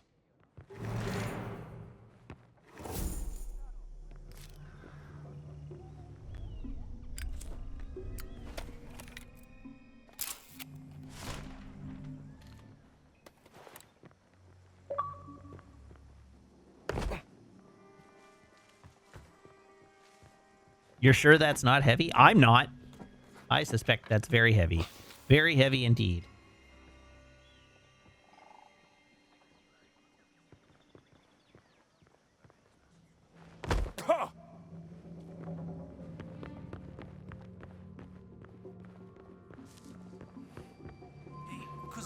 Wow.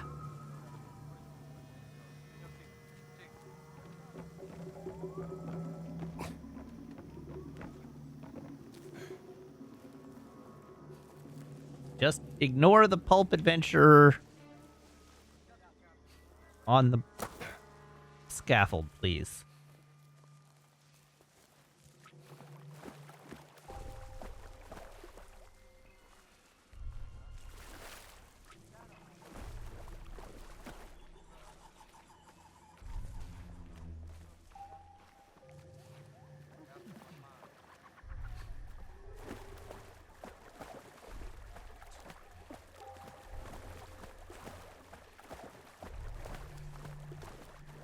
Okay, now I need to figure out where I'm going to get back to my boat. I am actually headed in approximately the right direction. That's convenient.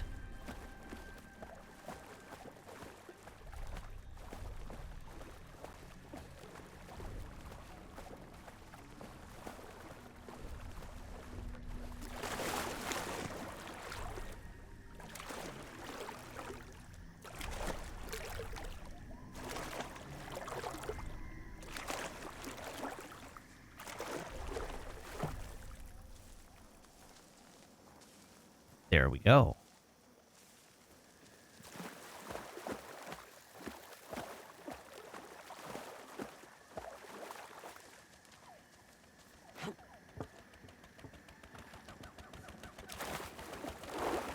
Ah! Well, I'm in the drink.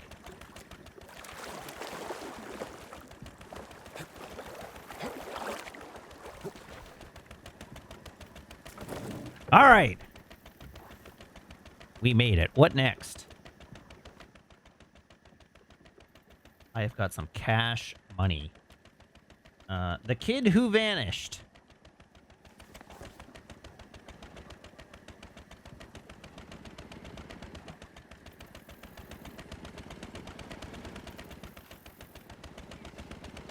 Away we go.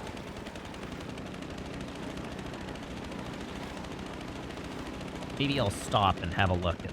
You know, really?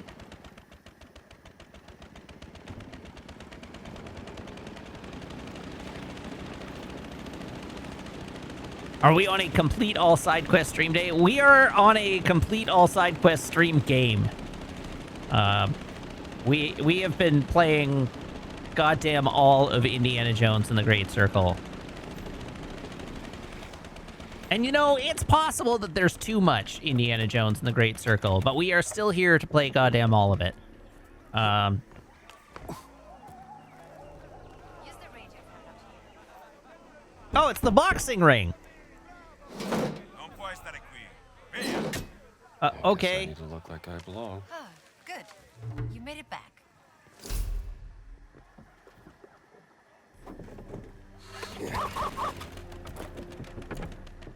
Hello, Lady Mix. Thank you for the resub now for 68 months, which is almost nice. But not quite. But almost.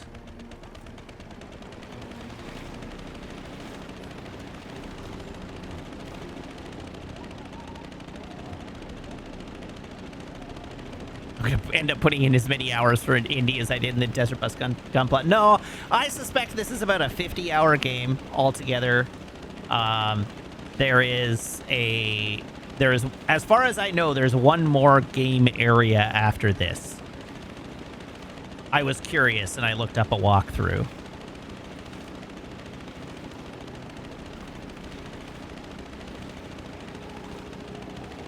But the sequence with the ship in the Himalayas and going to Shanghai, I believe, marked the halfway point of the game.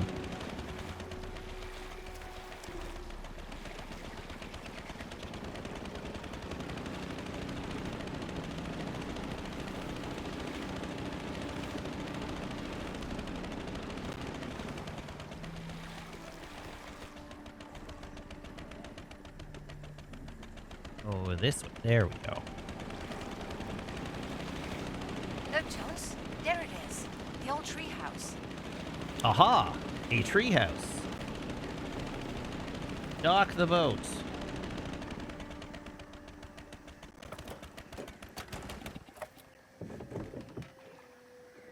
All right, and I'm afraid I need to take a minute, so I'll be right back. Don't go away. Just hang tight.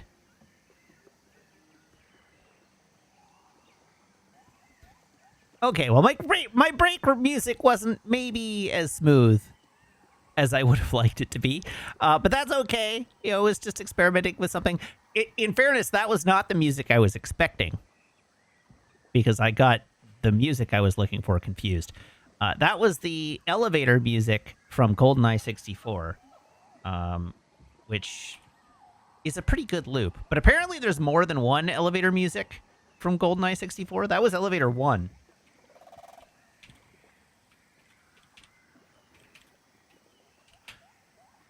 Apparently there's an elevator music 2.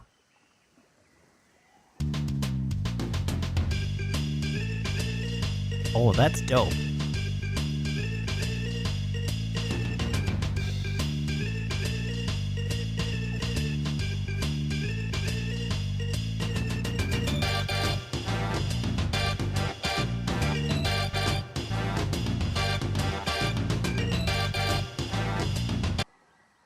And then, yeah, there's the GoldenEye 64 pause music, which is probably what I thought I was going for. But I got my music confused. Yeah, here we go.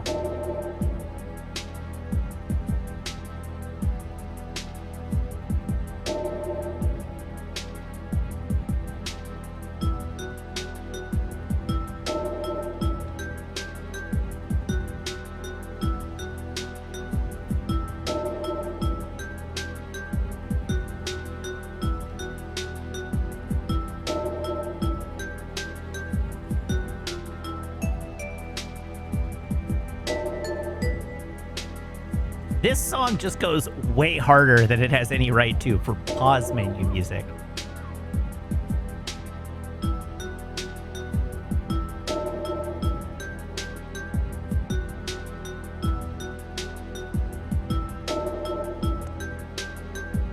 That... Oh, it's so good.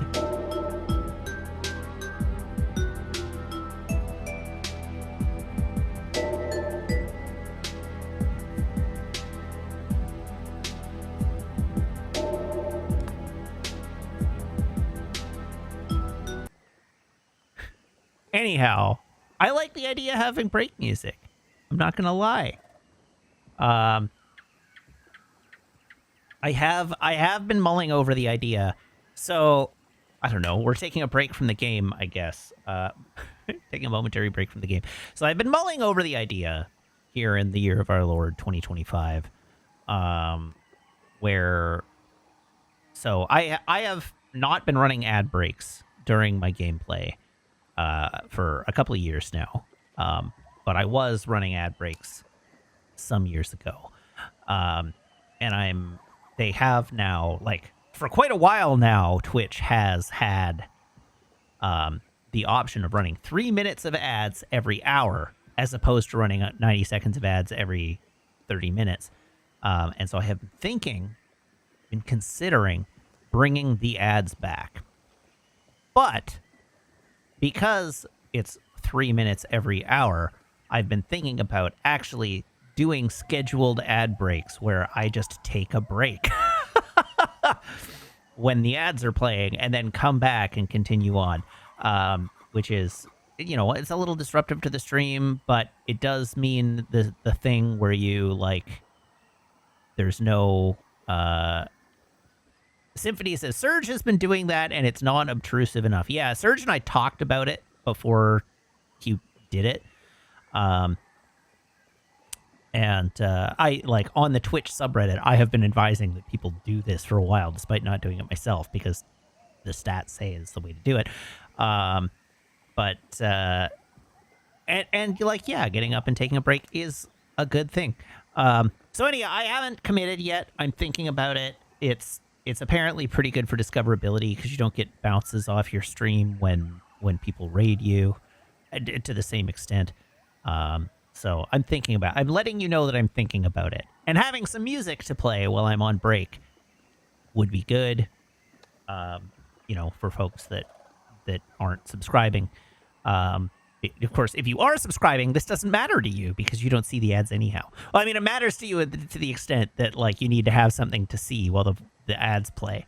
And, maybe playing some vibey music would be good. Anyhow, that's it. I just wanted to get through that. I owe you some squats, I think.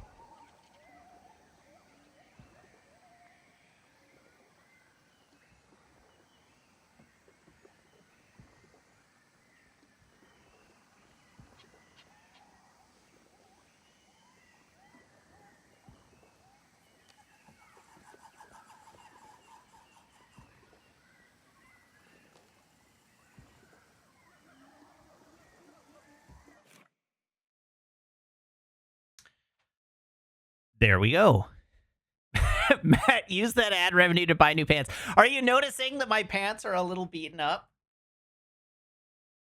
My knee patches? They're wearing pretty thin, aren't they? Honestly, what I should do is I should wear better pants, because in NASA Cam, you can see just how big a slob I'm being.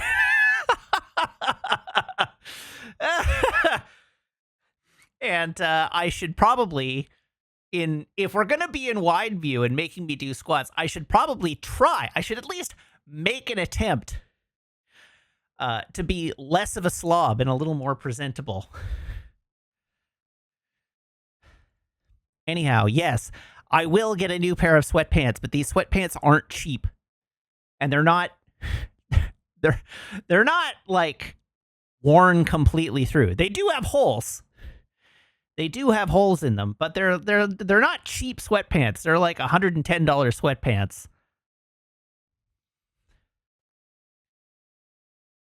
And to be fair, I wear them for like 16 hours a day every single day.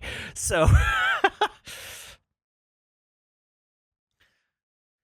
Silence says they're not cheap, but that didn't seem to make them good. Do you have any idea? I have worn these sweatpants like 16 hours a day for Maple's entire life, for like 3 years. I have put more mileage into these sweatpants than probably any other piece of clothing I have owned in my life. So they're doing pretty good for themselves, all things considered. I think I maybe own one clothing item that I've worn more.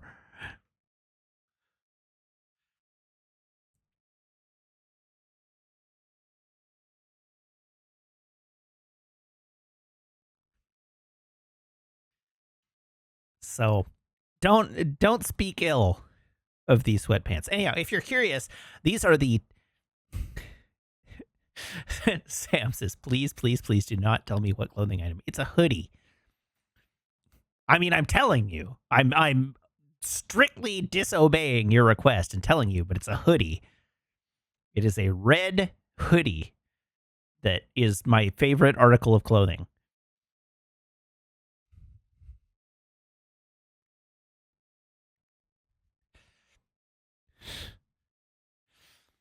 Anyhow, these are the 10 Tree Atlas sweatpants.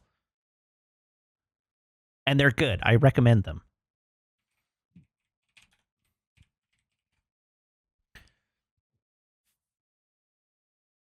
Oh, sorry, I overinflated their price. They're $80 before tax. Oh, but I can't even get them in my size right now, so rip-a-doodle-doo, I guess.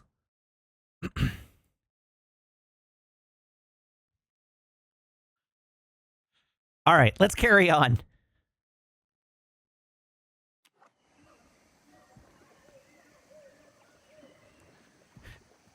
Yes, Safety, $80 is better than $110. For certain definitions of better. Certainly less costly. You can help the villagers with this.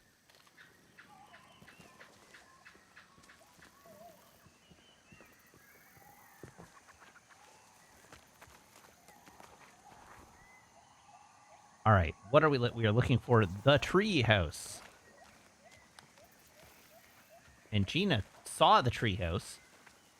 Oh, that is the tree house right there. Yes, Canadian dollars. Canadian dollars is correct.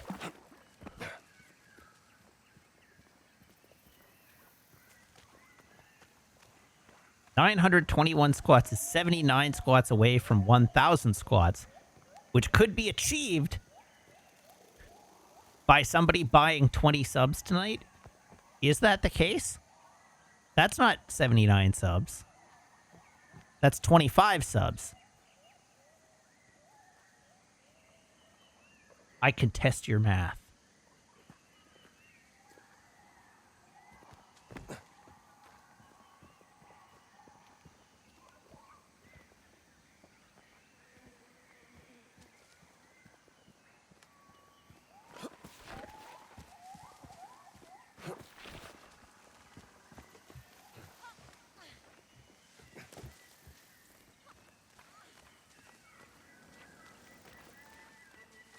All right, we have arrived at the treehouse of horror.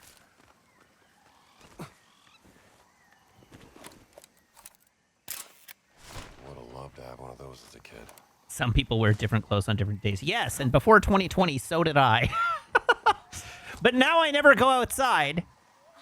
At least of my own will. Okay. All right. Thought Man Pla recipe. Remember to eat, my dear nephew. Your mind needs food to function properly. This is how you prepare fish cakes. Catch a good bounty of clown featherback fish. Fillet the fish, then turn it into a paste. Add red curry fish sauce, chopped kaffir, lime leaves, sliced green beans, holy basil, and egg.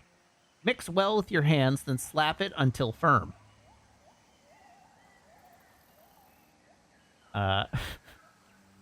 Fry the fish cakes in plenty of oil, cook until golden, then let it drain. How to make the dipping sauce. Pound chilies and garlic to a fine paste. Add a splash of water, vinegar, salt, and lots of sugar, then mix well until the sugar is dissolved.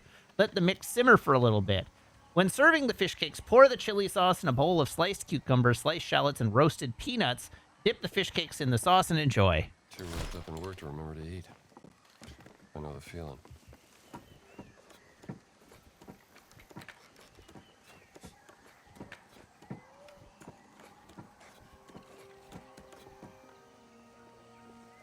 Chad says, Matt, you went to a movie a week for years. Yes, I may not have been being entirely serious about not going outside.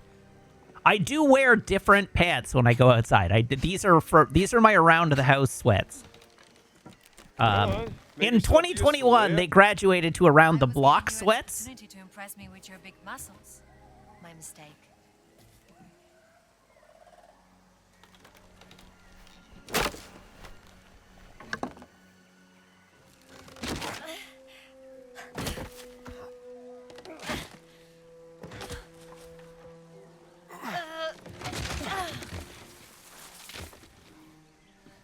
So, who were you looking for?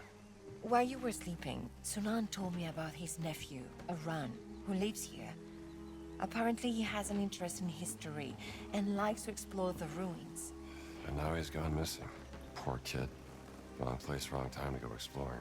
Listen, Pylin's rebels have seen fascists near the treehouse. What if Boss is behind his disappearance? Then Aran must have stumbled upon something important. What's important is that Sunan gets his dear nephew back. Let's find him.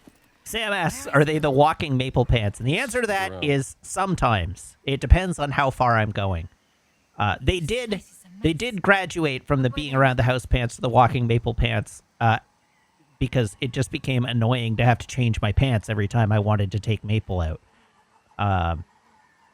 So if I'm not going anywhere and I'm just going around the neighborhood, I'll just leave them on. I don't have anybody to impress, but when I'm going anywhere, I do change into jeans or khakis.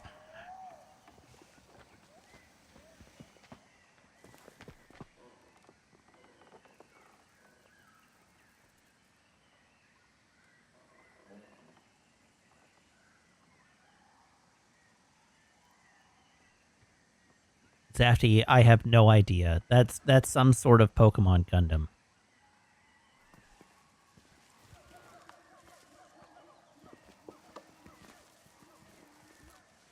And as we have well established, I don't play Gundam, or I don't play Pokemon. Photograph. The Aron photograph. Photograph of Aron together with his uncle. 1935. Aran seems to be close to his uncle. Sunan spoke very highly of him. Hey, this board is loose. Maybe there is something underneath it.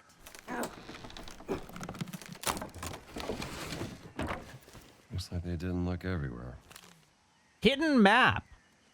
If my theory is correct, there is another older temple buried beneath Wat Sai Sawai. Perhaps it was a test of courage for Khmer warriors. And what if the old mechanisms still work? I'm no warrior, but with all I learned at the university in Krung Thep, I think I can figure out how some old traps work. I've noted the possible location on the map. 1. Treehouse. 2. Ruins. 3. Mandapa. 4. Stupa. 5. Ruins. 6. Wat Si Sawai. I wonder what the Italian soldiers are doing near the treehouse. I should ask them what they want. Aran found a secret inside Wat Si Sawai.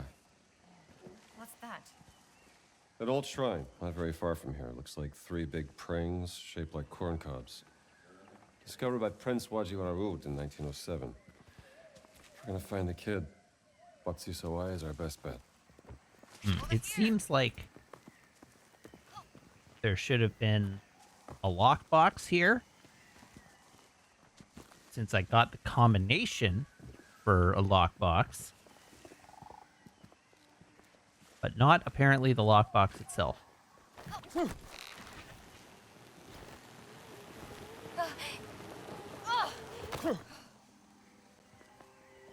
Maybe I just haven't located the lockbox here yet. That was a year? Oh, I guess it could have been a year. Sorry, I'm so used to thinking of 4-digit numbers in this game as being the solution to,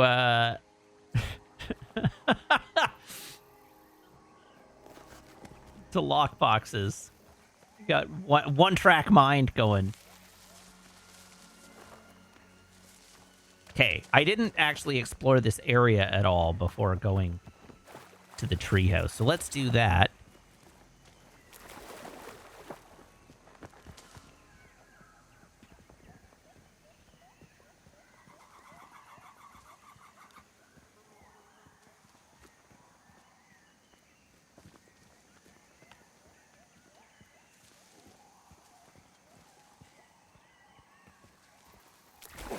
Okay, nothing here. To the boat. Am I gonna watch G-Quuck's Beginnings in theaters? Probably not.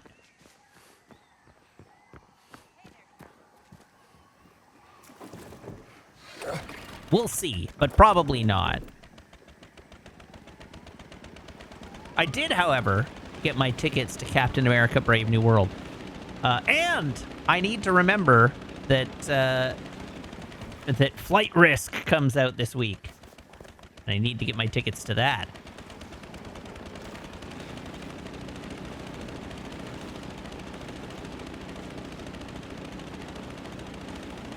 I like the name Sukhothai.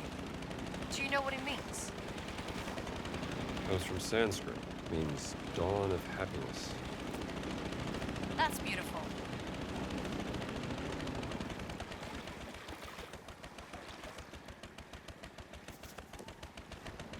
I have to admit, I still really hate the design of the main robot.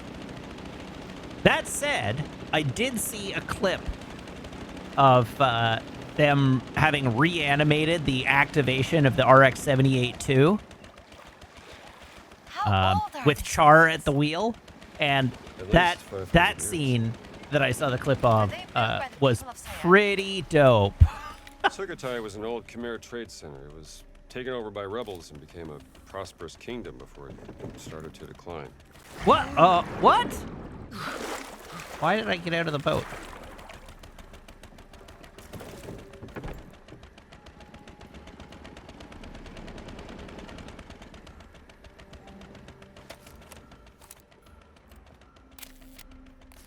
I need a better angle. That is not gonna fix itself.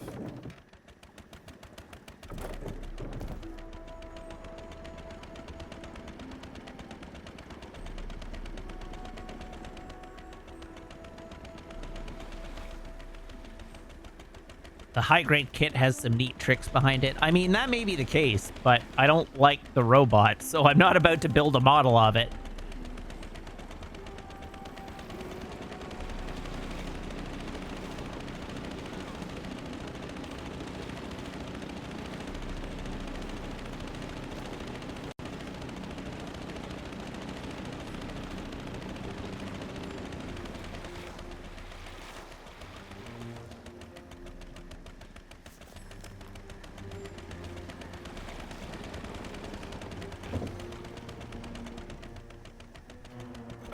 Okay, dock the boat.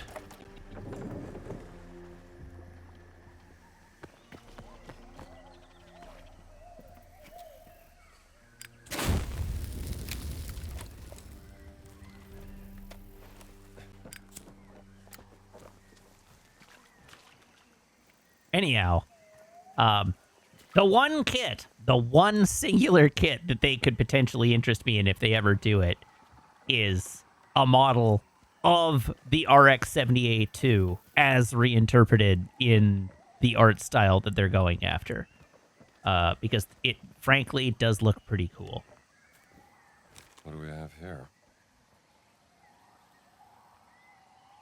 All right, delivery note. Fiore, I've secured a crate of grappa as promised. Tell the men we will have a get-together after the shift is over. I have planned for some fun and games, too. It's important to keep morale up at times like this. Signed, Giuseppe. No time for fun and games when I'm down here. Zapti, no, not the red Gundam. Before it's painted red.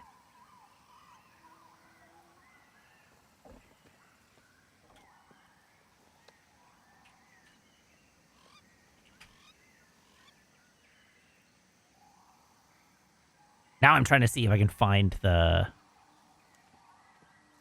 moment. Yeah, well, I don't need to find the moment. I can find the picture of it. Here.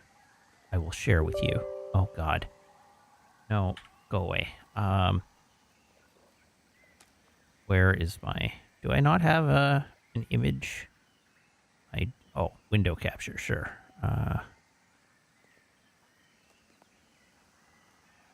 This.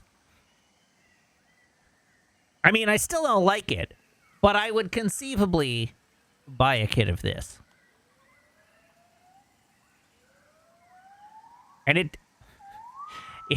it does, I admit, look better in motion than it does in still.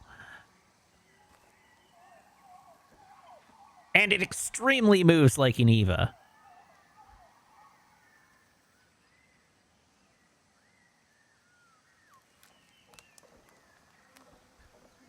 Rather large Joneses. That's a Patlabor.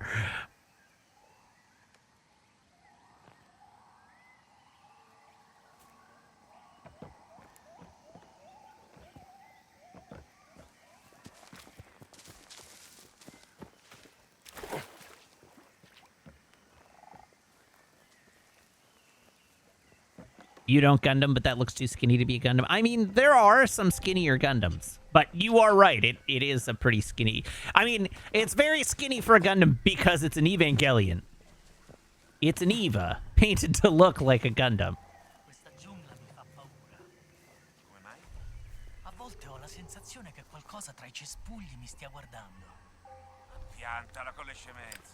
Non c'è niente di pericoloso. A parte forse qualche serpente o ragno velenoso. Basta che guardi dove metti I piedi. Lo so, è solo superstizione. Let's not make the same mistake again. Non capita mai di avere la sensazione che qualcuno ti stia osservando. Tranquillo, sarà solo la tua immaginazione. Forse hai ragione. Sì, hai sicuramente ragione. Murdering these two in cold blood is probably not a winning strategy. Va, come non detto.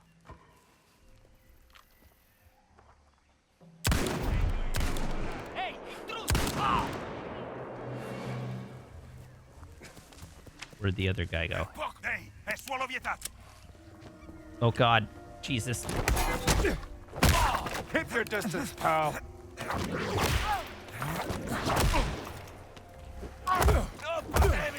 Oh god! There we go!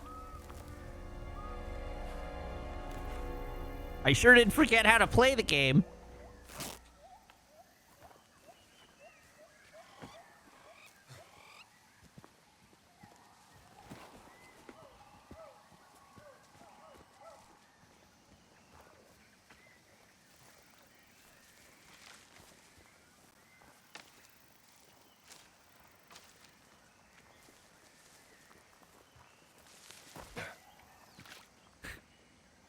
Zafty responded to the comment about the Gundam looking too skinny to be a Gundam with a shot of Gundam Barbatos. And, like, you're right. But Gundam Barbatos doesn't look anything like a Gundam either. Is that the temple? What's this, Hawaii? 3 praying shaped like corn cobs. That's it.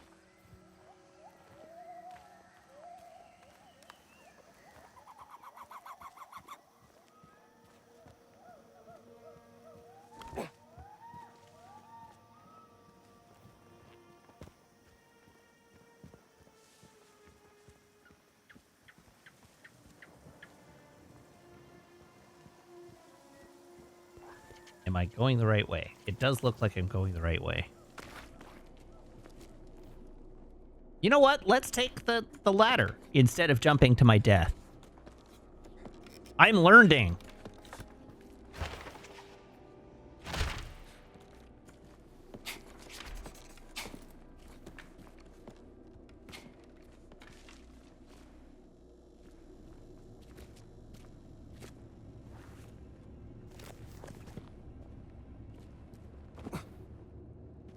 Handyman increases the durability of melee weapons. Exciting. Ariel is pretty skinny but has huge legs. Ariel is just like caked up on a Tuesday.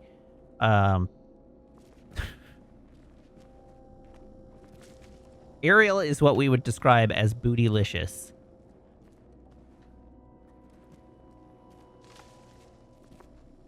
What was this built for? Looks like a temple. Yes, a Maybe a Pixar rite of mom dump passage truck. for Khmer warriors. Exactly right.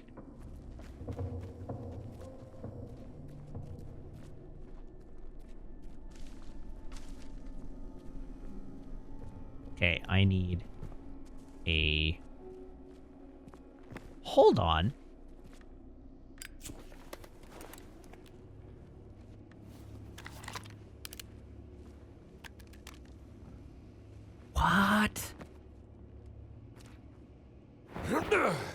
Why didn't I ever think to do this before now? Ha ha! It worked!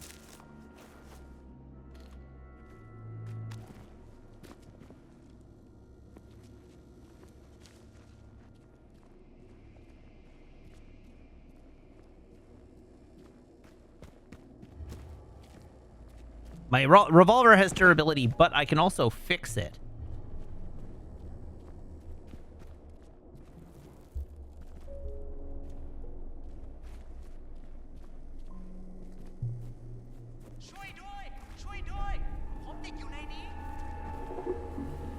Okay, probably in there where the light is shining, right?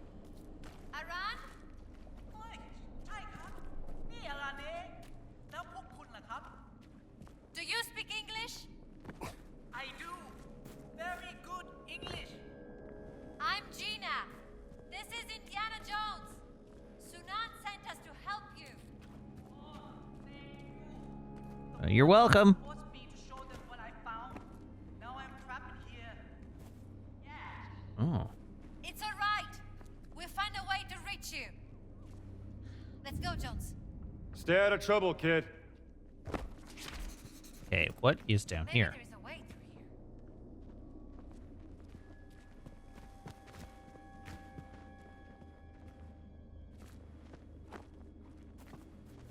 here. Is this a handle? Only one way to find out. Gina, I've been looking at these handles repeatedly. Nothing's happening. There's another handle over there. I Yes. think we need to pull I'm them ready. at the same time. You don't say.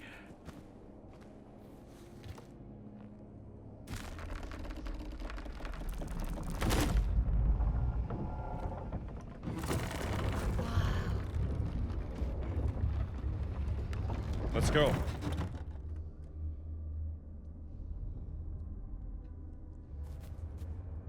How do we open this door?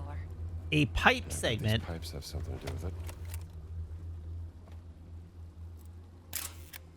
Seems like whatever mechanism controls the door is powered by water. Oh, we're a Bioshock now.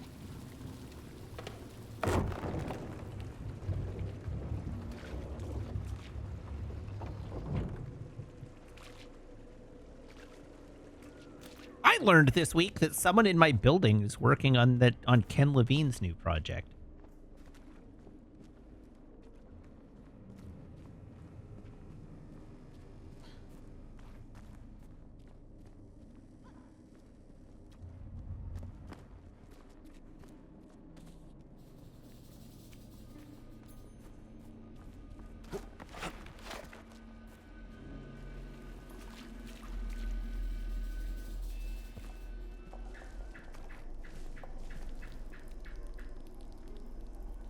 Did I offer them condolences for their inevitable layoff? Grim! Is this some kind of lift? I guess it's hydraulic powered. People who built this place were masterful engineers.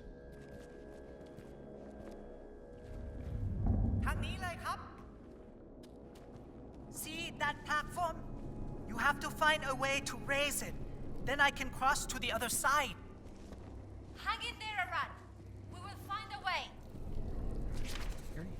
Oh, there he is. Okay.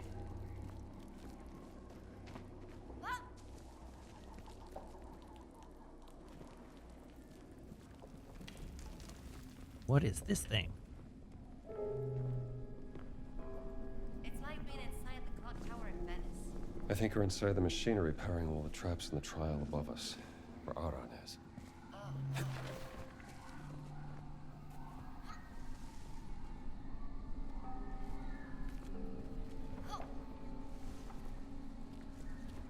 Aha!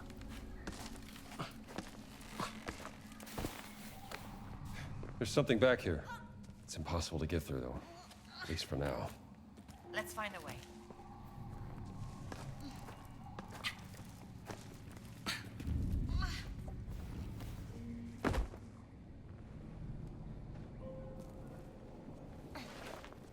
Okay. Oh, I worship snakes.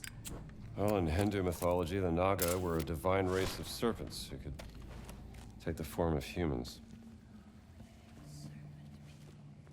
Real stuff of nightmares.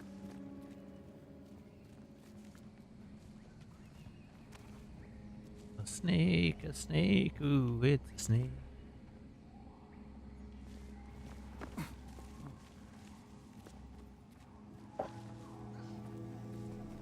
Where am I now? Oh, really? All right, sure.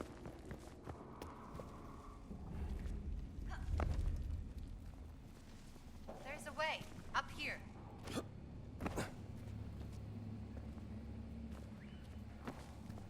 Okay. Take a look at this.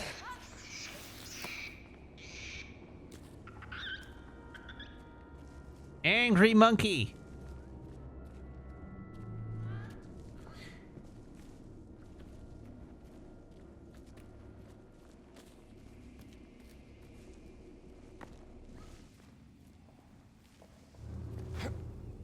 Careful. Whoops. It's fine. You can do it, Gina. Come on. Keep moving. Ah! You found the way! Of course. Give us a minute to raise the platform. Jones? Let's take a look.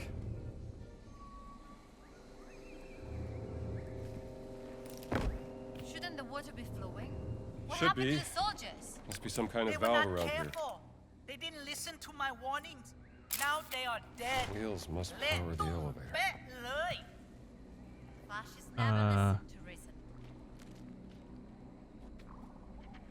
Okay, so we got some things. We've got this lever. This should work. Do you think there's something behind that door? Never hurts to look. What door?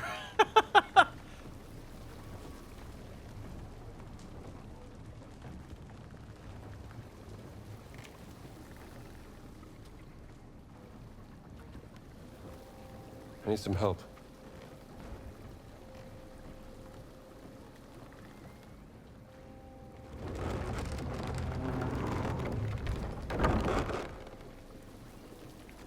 Okay. Let's try this. Let's try this. It goes there.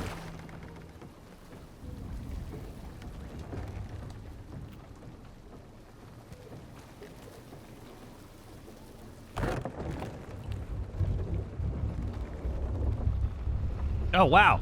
We are a Bioshock now.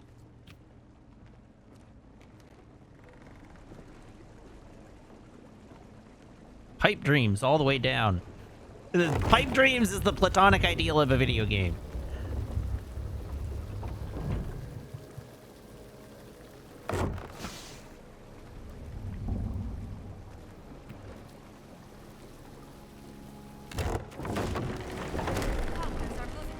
It's moving. Thank you. I will meet you up ahead. This door just opened. Alright, well, let's see where it takes us. Okay, but what if I want to look the other way?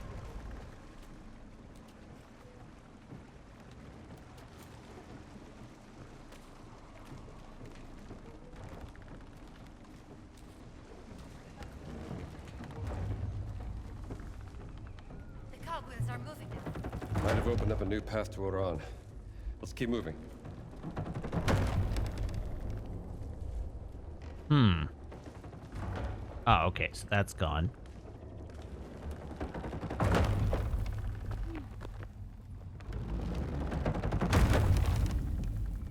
This is fine.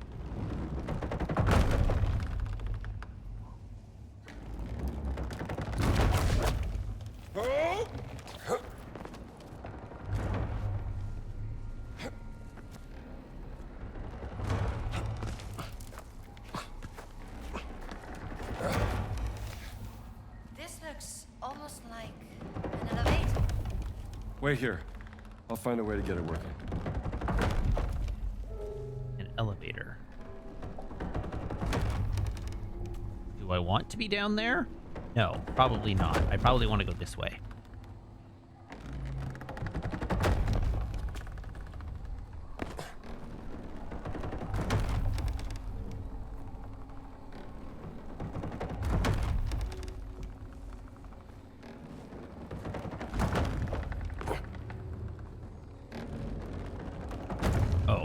Well, rip-a-doodle-doo.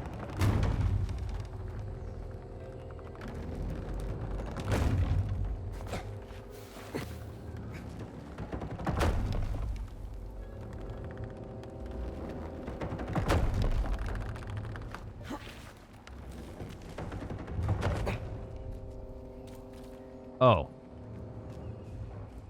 Double rip. Do you know where we are? Going in the same direction as the trials above us. Where Iran is going? That's good.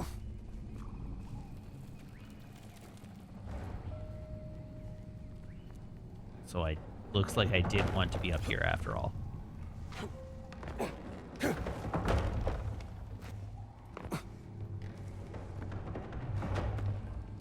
Whoops.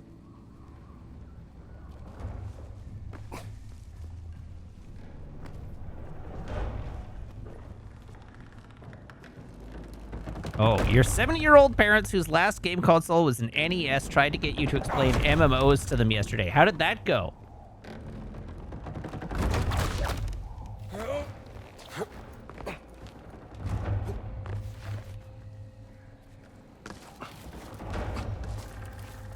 Poorly? How poorly could it have gone, really?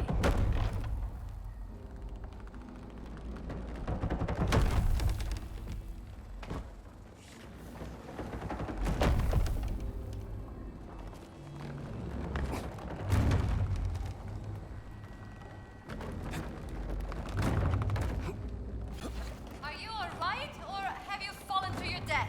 Is there a third option? The third option is that you've been eaten by one of the giant snakes from that statue. Not funny. Okay,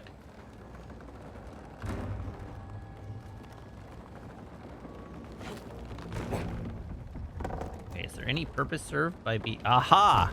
There is.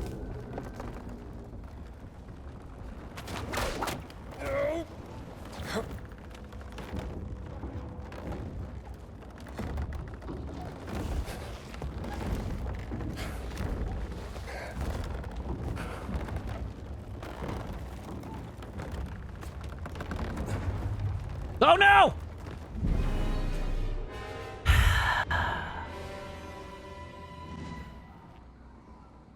Why has my dog not come to visit me this evening?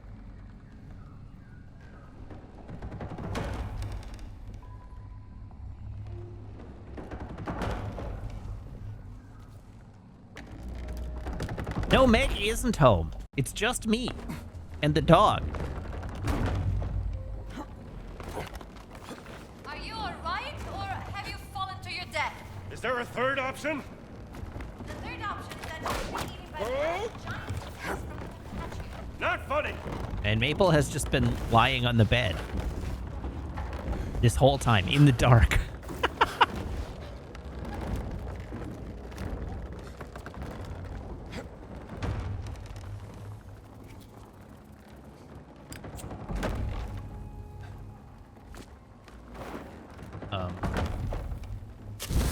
There we go. Shortcut.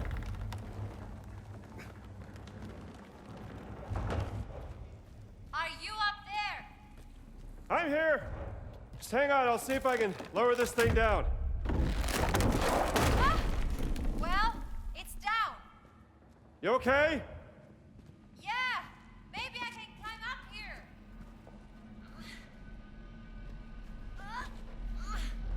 Maple, come find me.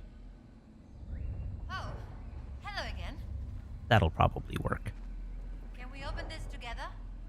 I think so. Let's give it a go.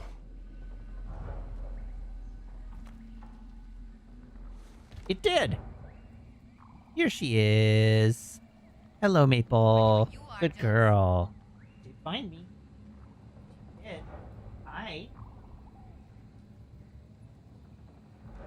Sweetie. Don't. What a good dog. There she is.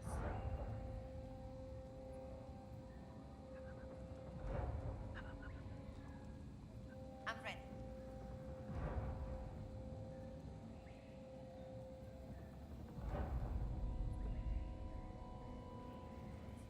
Ready when you are, Jones. There she is.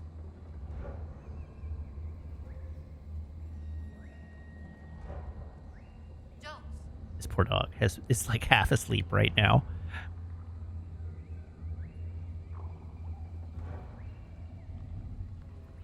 I'm ready. Puppy. Yeah, why did you wake me up for this? Is right. Ready when I mean, you she's are, getting Jones. chin scritchies and treats out of it, so she's not doing too badly. What's your place?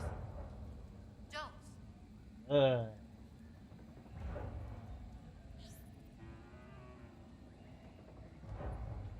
Okay, Gina, what do you want from I'm me? ready.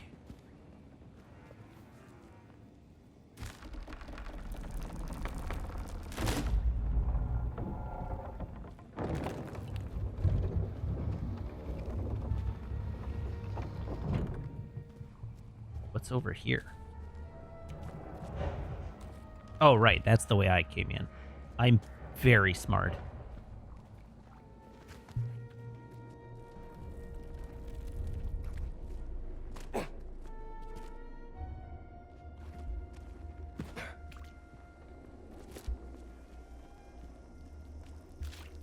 Aha! An ancient relic. I'll just add this to the collection.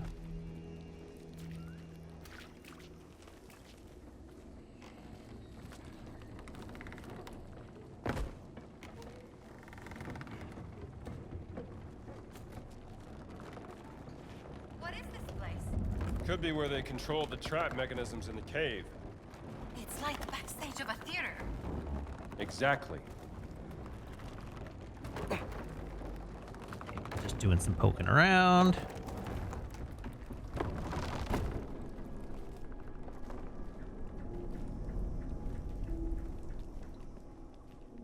Oh.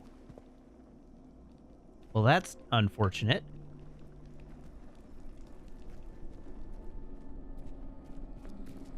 Should have watched your step, pal.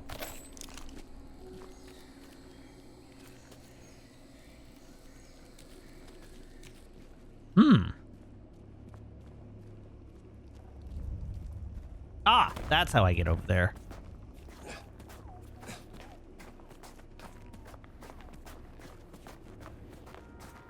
There we go. Now she's gone back to sleep. She's lever. just curled up, snoozing again. Oh, look. I think I will use this bridge instead. Oh, you know, it would have been handy if I had noticed the lever. Another puzzle? Not just a puzzle. This must have powered the warrior's trail above.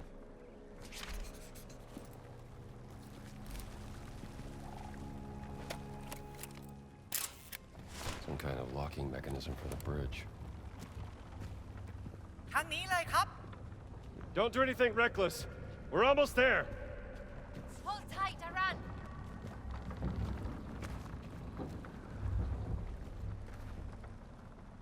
Okay, but it doesn't look like I have any pipes at the moment. So, first things first, we need to find some pipe.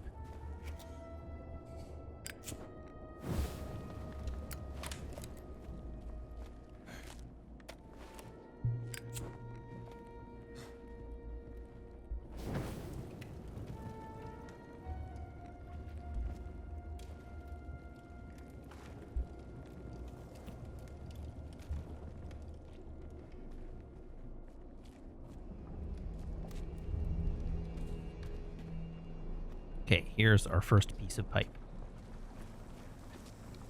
Pipe 1.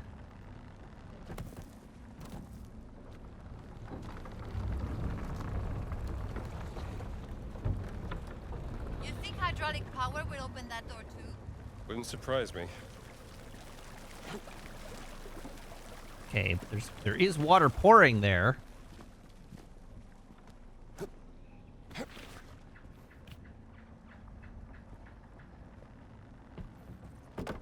Pipe 2.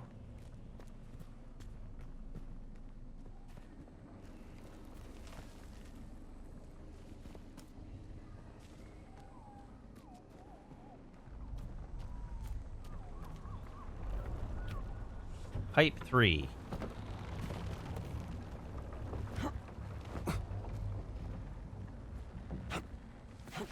Aha!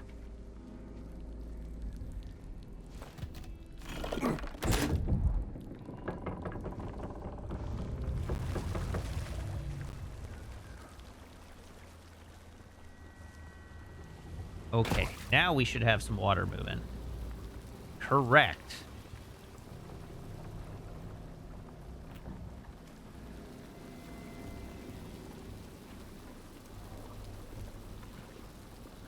This one goes here.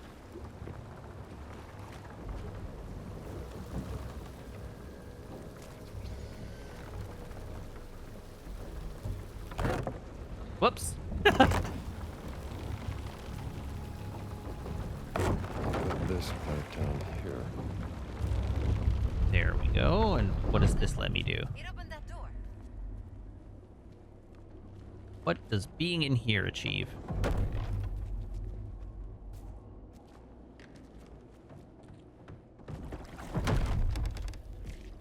Ah.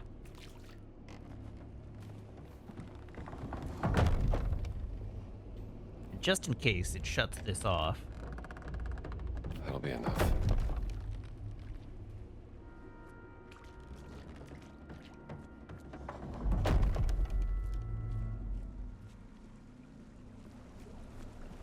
Okay, where else do I need to get water going? We need water into there. And water into... maybe and water into there. And maybe water into there. So that's a T. Which means the T joint probably goes here. Did I ever find a buyer for my magic collection? No. I gave up.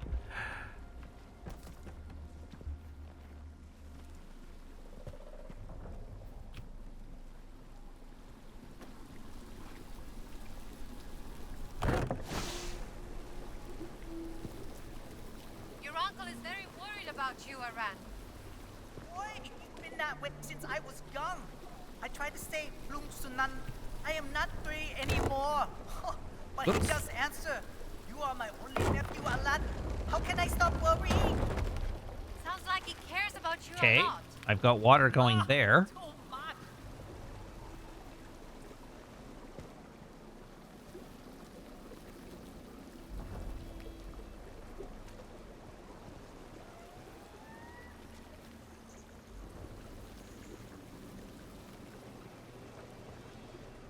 Here you go, Maple.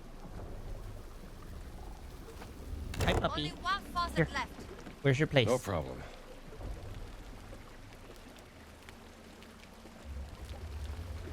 Okay, there's that one. And then if I go this way... Aha! It's moving. All right, let's get out of here.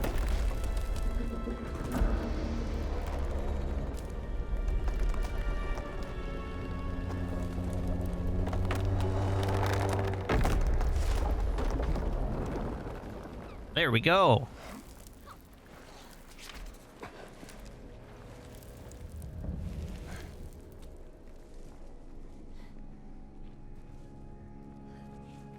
Okay, quick look around.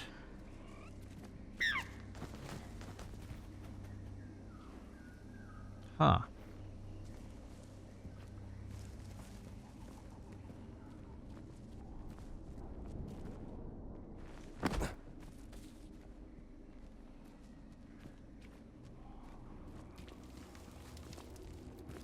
You know, you might be right. Maple might want a blanket. It is a little chilly in here.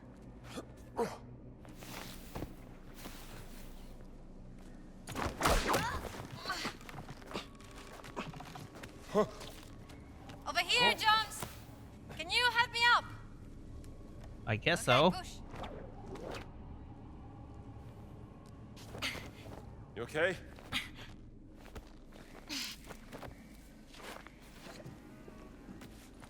I made it. Do dogs need blankets? No.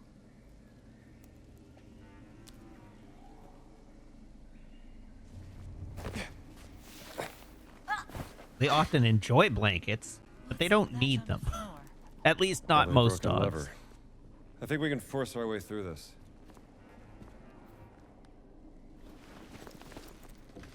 Together. Okay. Uno, due, Go. go!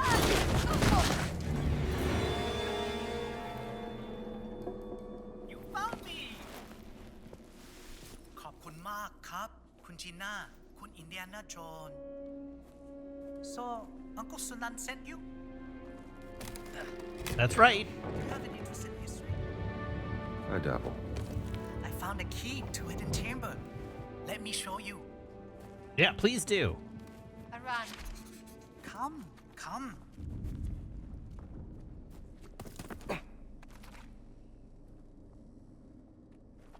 Goodbye, Maple. It was nice I seeing you. believe the warriors who passed the test were allowed to enter this hidden chamber.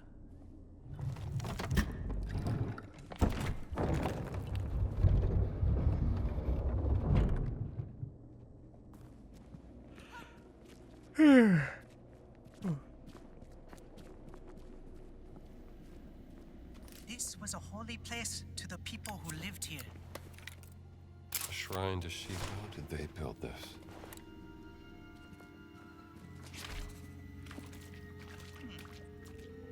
Tell me about it. So, Aram, Your uncle. Boy, my uncle worried too much. You should really go back to him. He would be so happy to see you again. To know that you are alive and well. I will, but not yet. I must stay here for a while to study this amazing place. But he'll be fine, Gina. Can't put that fire out. Trust me. then you're the one who's going to tell Sunan.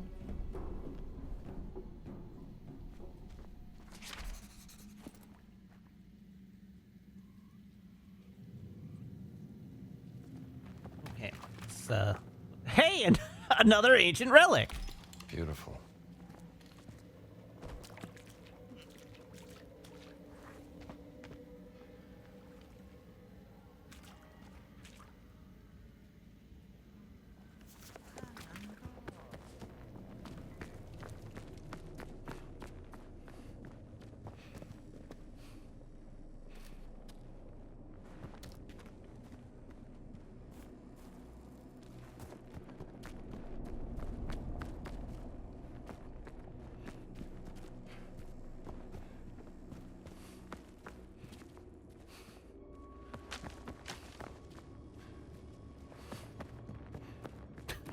The shadow is so funny. Makes it look like Indy's really giving her when he sprints. His nephew is safe.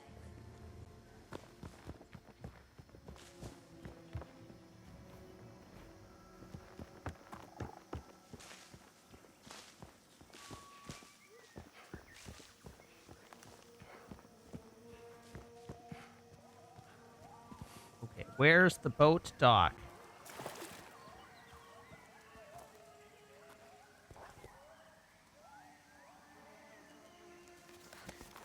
I could have sworn there was a dock on this side. I guess not.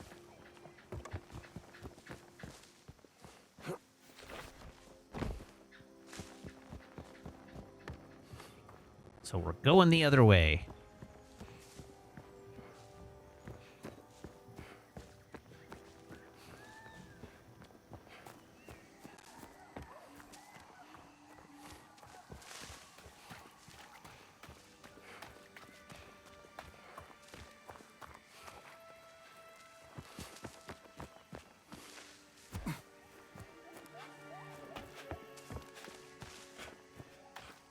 Oh. What's that?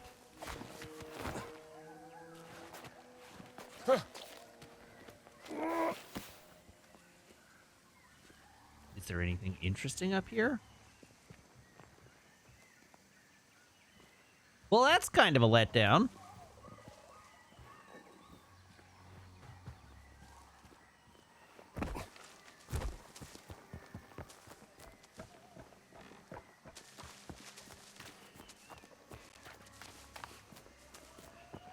You've been fighting, haven't you?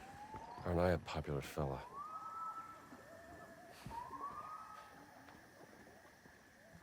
Let's go to the village. to the village.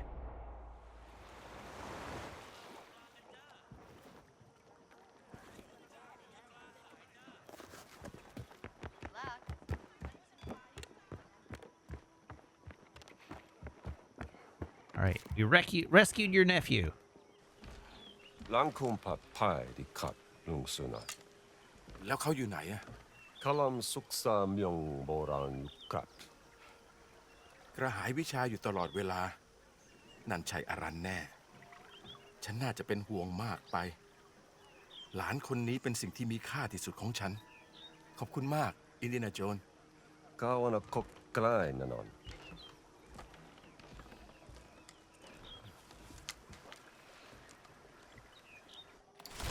What a weirdly placed pot. ยายของฉันเป็นคนเล่าเรื่องนี้ให้ฉันฟัง อยากจะฟังไหม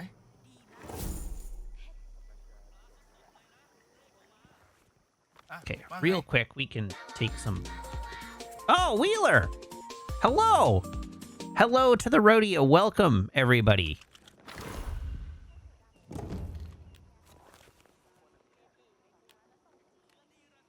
You caught me, just leveling up some abilities. Yeah, how are your cards? Did the cards favor you this evening? หวัดดี Sawati krap lung suna.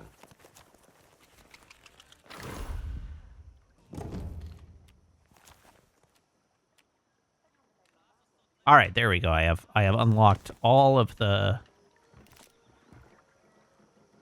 Wheeler just finished an 8.5-hour-long crossword? Since when are there crosswords in Magic? That game has really developed since I stopped playing. อยากได้เครื่องปรุงอีกนะ ว่าไง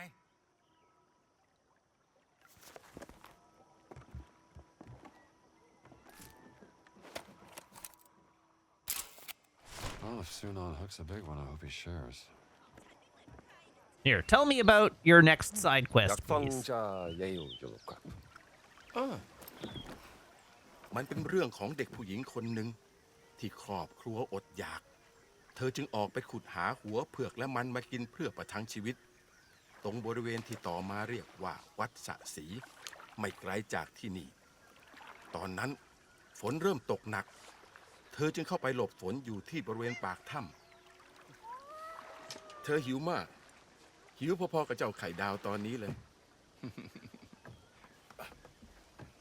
เด็กผู้หญิงได้ยินเสียงโหยหวนดังออกมาจากถ้ำเธอจึงตามเสียงนั้นเข้าไป เธอได้พบกับปีศาจเท่าดุร้าย ที่กลับไม่ต้องการทำร้ายเธอ มันบอกกับเธอว่า มันอาศัยอยู่ในถ้ำมาตลอดชีวิต และอยากจะเห็นแสงตะวันสักครั้งก่อนจะตาย That is a very stationary เด็ก cat. ผู้หญิงจึงช่วยพยุงปีศาจเท่าเดินออกไปยังปากถ้ำฝนเริ่มหยุดตก และแสงอาทิตย์ก็เริ่มสว่างพ้นขอบฟ้า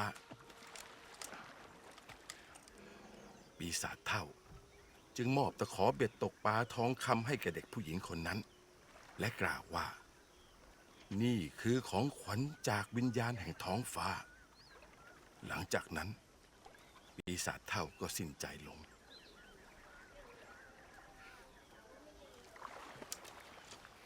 But suddenly Indiana Jones is holding the rod. เด็กผู้หญิงกลับมาที่หมู่บ้าน You've been taught to fish. มีเรื่องเล่ามากมายที่เกิดขึ้นที่นี่ เหมือนกับเรื่องปีศาจเท่ากับตะขอเบ็ดตกปลาทองคำมีเยอะจนจำได้ไม่หมด Khopkung krap lung suna.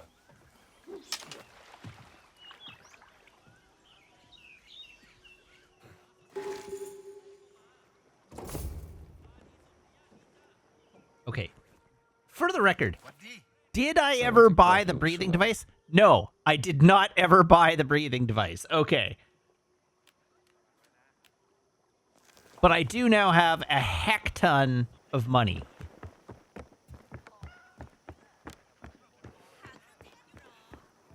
Oh, hello. I managed to write the outline of an entire article while you were away. I was away for 5 minutes.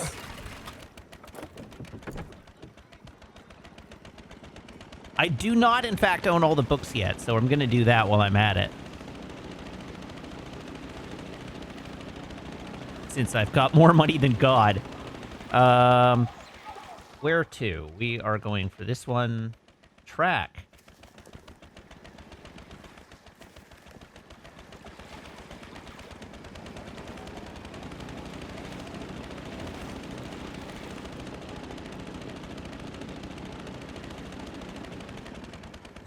Okay, well, boat clearly doesn't want to go that way.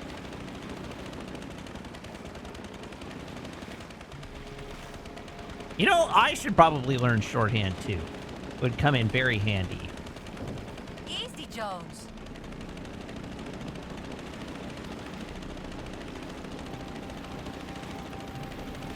Dracula has really romanticized shorthand for you. Dock the boat.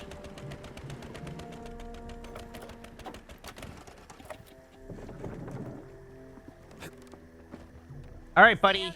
Sell me your finest books. First, sell me a breathing device. I will buy the breathing device. All right. Now sell me all your books. Want to make a deal? I will buy your Sukhothai Mysteries. I will also buy your exploration. How exciting.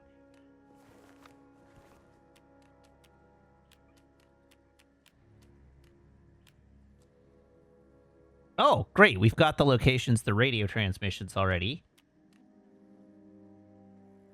There's all of our book locations. There's all of our mystery locations. Oh, there's so many of them.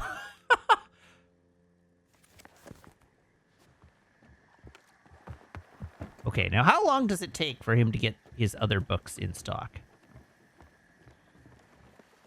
A while, I guess.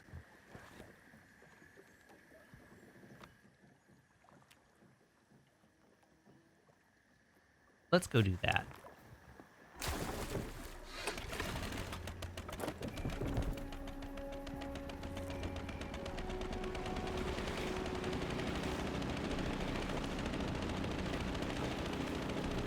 Yeah, okay. Is it just this location, or is it further up? Oh, it's way further up. It's not this location at all. Let's dock briefly, though, just so that I can make sure I've unlocked this fast travel point.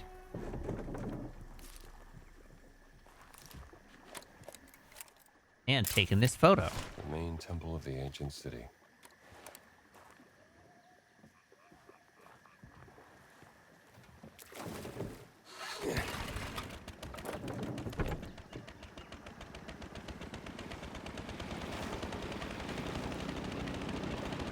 It sure did seem like there were fish swimming in the air in that VFX. I'm sure they were meant to be dragonflies, but they really looked like fish.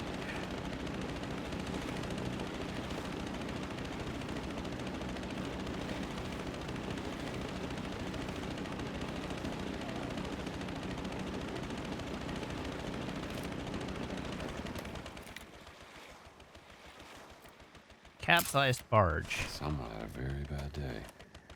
Oh. Nope. None of those buttons were the right buttons.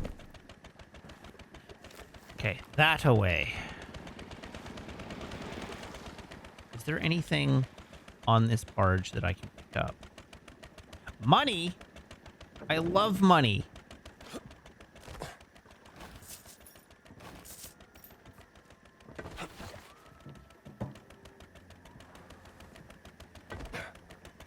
That's what we're here for.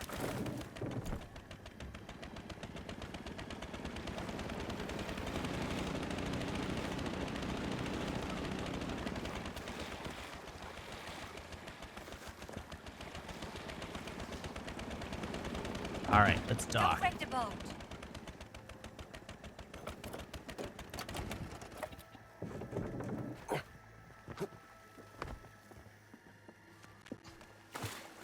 Good luck out there, Jones. All right, what are we doing? We're finding a cave.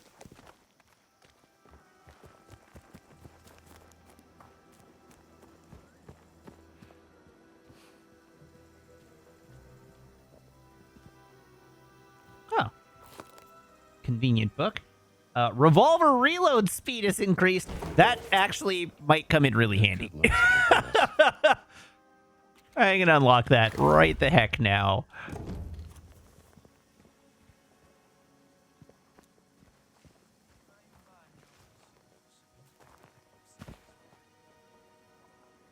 Okay. Starting a shooting war with these fascists is probably a terrible idea.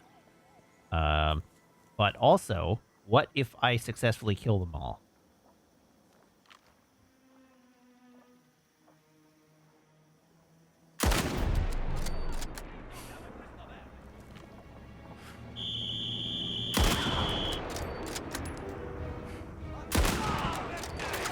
Oh my lord.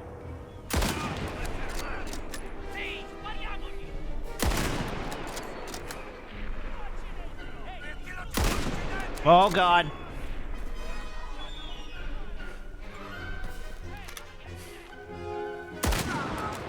Right in the ass. Ow! Oh my god, ow!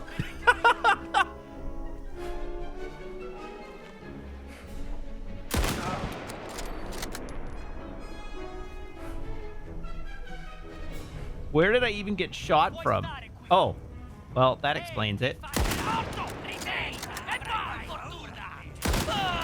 Ah! No! Whoops! Eccoti, maledetto! No! Oh! Oh god! Ti faccio secco!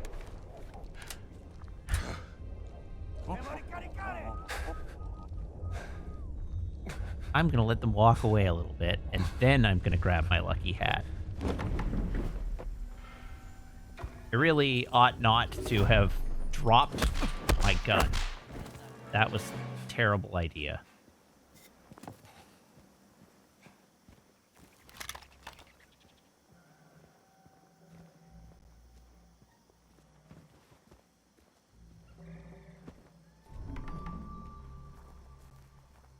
They're just walking by Gina as if she's not even there.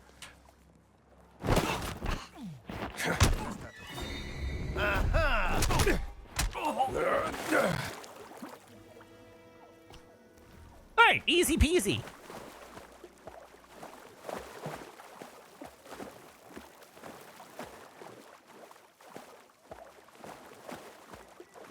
Don't even know what I was worried about. Is Indiana Jones some sort of prankster spirit whose worldly presence is bound to the hat? More or less. It's the mask, but with a fedora.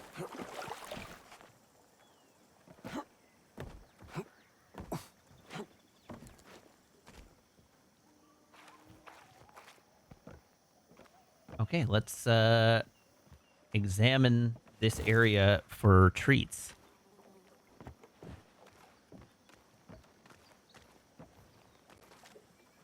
What's this? A poisoning report. Circumstances of death report. Name, Ezio Zabarella, Lieutenant. Number 76, age 23, date of death November 6th, 1937, cause of death poisoning by toxic amphibian secretions. The late Lieutenant Zabarella died from respiratory failure likely caused by exposure to a toxin. Before death, the Lieutenant Zabarella exhibited symptoms of nausea, dehydration, and auditory and visual hallucinations. He described seeing people and objects that were not present and experiencing a sensation of being in another place or time. These symptoms suggest poisoning, possibly contracted from contact with a rare poisonous frog in the area, but this cannot be confirmed with certainty. Exposed to frog poison. Good old frog poison. Yeah, licking too many toads.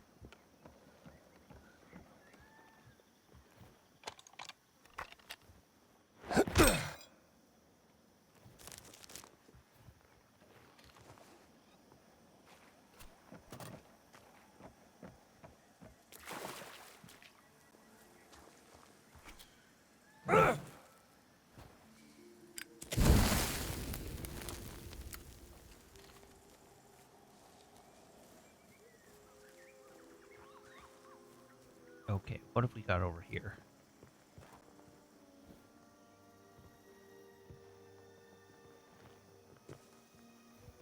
Cash money. Jeez, this is a well-funded outfit. Classified. Must be important. Bangkok postcard. Siamese actors, Bangkok. Ah. Dear Mother and Father. Oh, dear Mother and Father. I found this beautiful postcard at the hotel near where I am stationed. It's from a theater show that we watched the day before we went out into the jungle. It's a beautiful country, but I'm not used to the mosquitoes yet. Feels like I've become a feast for the whole population of mosquitoes. Yesterday, my friend Ezio stumbled upon a curious frog with blue legs. When he touched it, he turned all strange and started talking gibberish. The doctor's seeing him now. I hope he's on the mend soon. Anyway, I miss you all, and I can't wait to come back. Maybe I'll even bring some surprises from Siam. Love, Alfonso. It's a beautiful country. Full of poisonous frogs. That'll kill you just for touching them funny.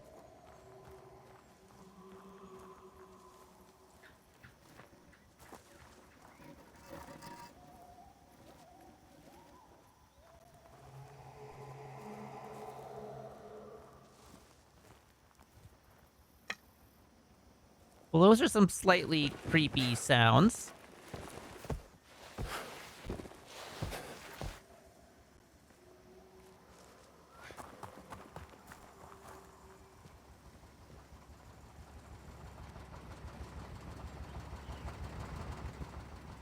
Oh, a note. Ghost report. Ghost.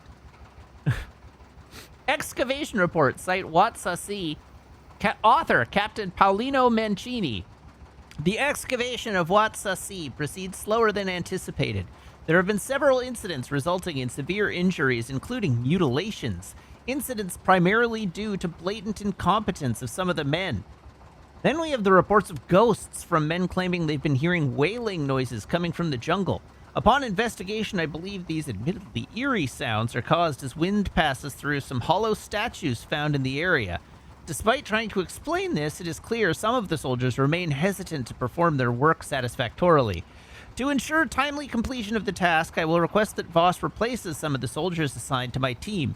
It is crucial that we have personnel who can maintain a professional approach even if the circumstances are dire. Boss is sure working with some less than competent people. But what if they are ghosts? Just because you've never seen a ghost, Indy, doesn't mean ghosts don't exist. You can't prove a negative. As a scientist, you should know.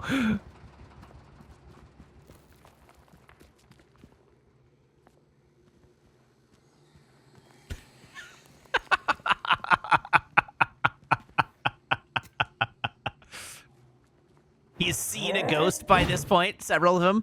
No. He's seen the Holy Ghost. That's different.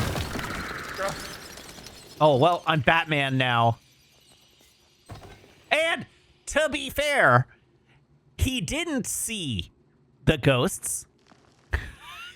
His eyes were closed. The whole point of that scene was that they could not look upon them.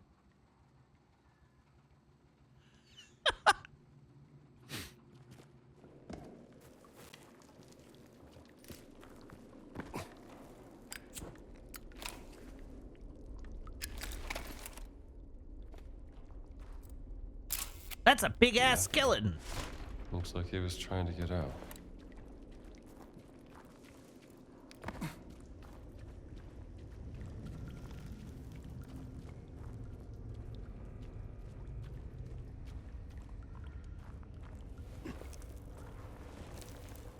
You will turn this bus around. I don't believe you will. Whoa. What was that? Prayer wheel, telling the story of how the Nephilim came to Sukhothai.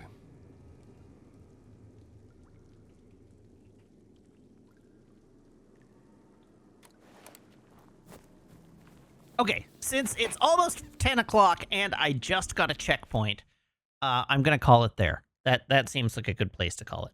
So, Thank you very much, everybody, for tuning in. Thank you to everybody who subscribes, everybody who follows, everybody who cheers, everybody who chats, and everybody who hangs out and lurks. It's a genuine thrill stream for you, and I hope you have as much fun watching as I do playing. I will be back, same Matt time, same Matt channel, here on twitch.tv/Wiggins on Tuesday, 6:30 p.m. Pacific Standard Time. Until then, as always, you can follow me on Blue Sky, wiggins.bluesky.social, as well as YouTube and TikTok, which you can access. And I have a Ko-fi if you want to help support the purchase of a new camera.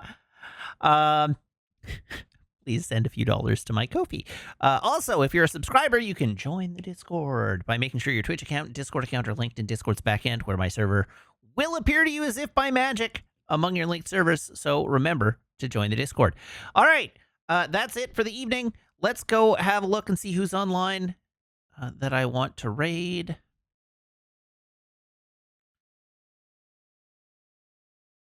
Whoomst do I want to raid this evening? You know what? We haven't raided Sim in a while. Let's raid Sim.